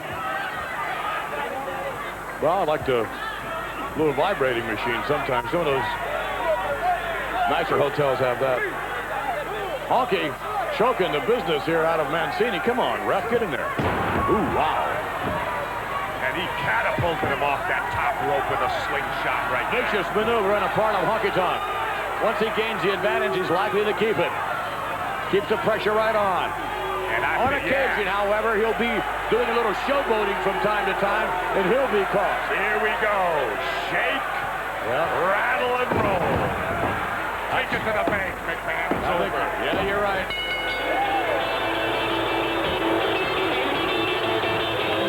Hope he doesn't give us that beautiful audience business again. You don't think he really means that, do you? Look at thumbs down, yeah. Thank you very much. You're beautiful. We did it again. He loves his fans, McMahon. He means it, huh? Sure, let's go to the replay. Here you see Honky with the patented shake, rattle, and roll. Wham! Nice maneuver. Oh, wow. All right, you've just seen the Honky Tonk Man. I was surprised to see him at the U.S. Open tennis matches in Flushing Meadow. Come on, all. Following contest is scheduled for one fall.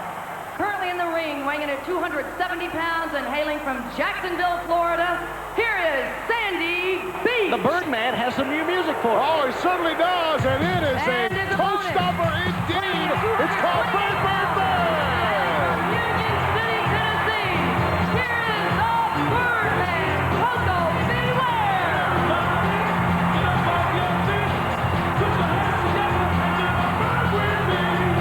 Frankie likes it. He sure does, and the fans do also. You saw the fans clapping right there. Everybody get down. Yes, do it. I want to hear some more of that. Who called for the bell there? The colorful Coco Beware. Set to go against Sandy Beach with the new music. Frankie at ringside and the fans behind him. The colorful Coco set to go. And what's Sandy complaining about? The bird? I think he's complaining about Frankie being a little bit too close to the ropes there. Well, if he's going to worry about Frankie, he ought to really worry about the man in the ring. Sandy Beach, though, going right after Coco Beware. And Sandy Beach very colorful, too.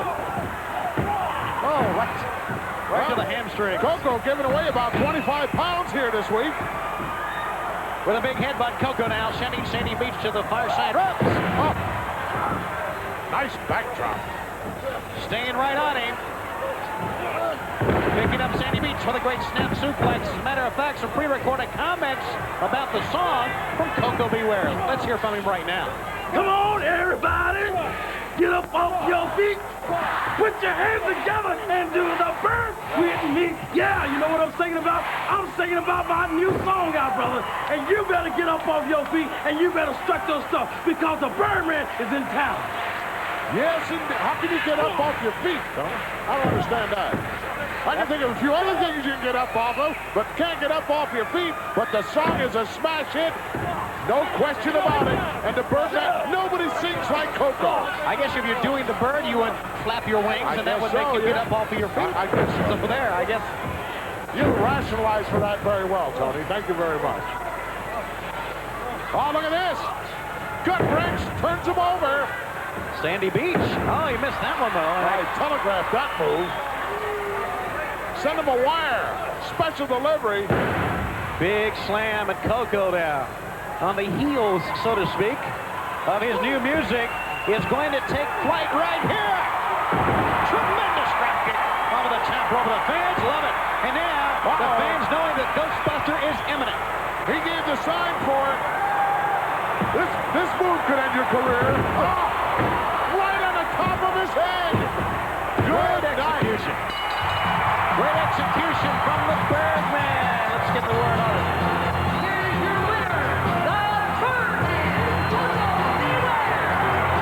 Bird, bird, bird indeed. They're on their feet here in Springfield for Coco. Look at Frankie. He's right into it also. Here it comes. Watch his drop kick. Right in the mush. Beautifully executed.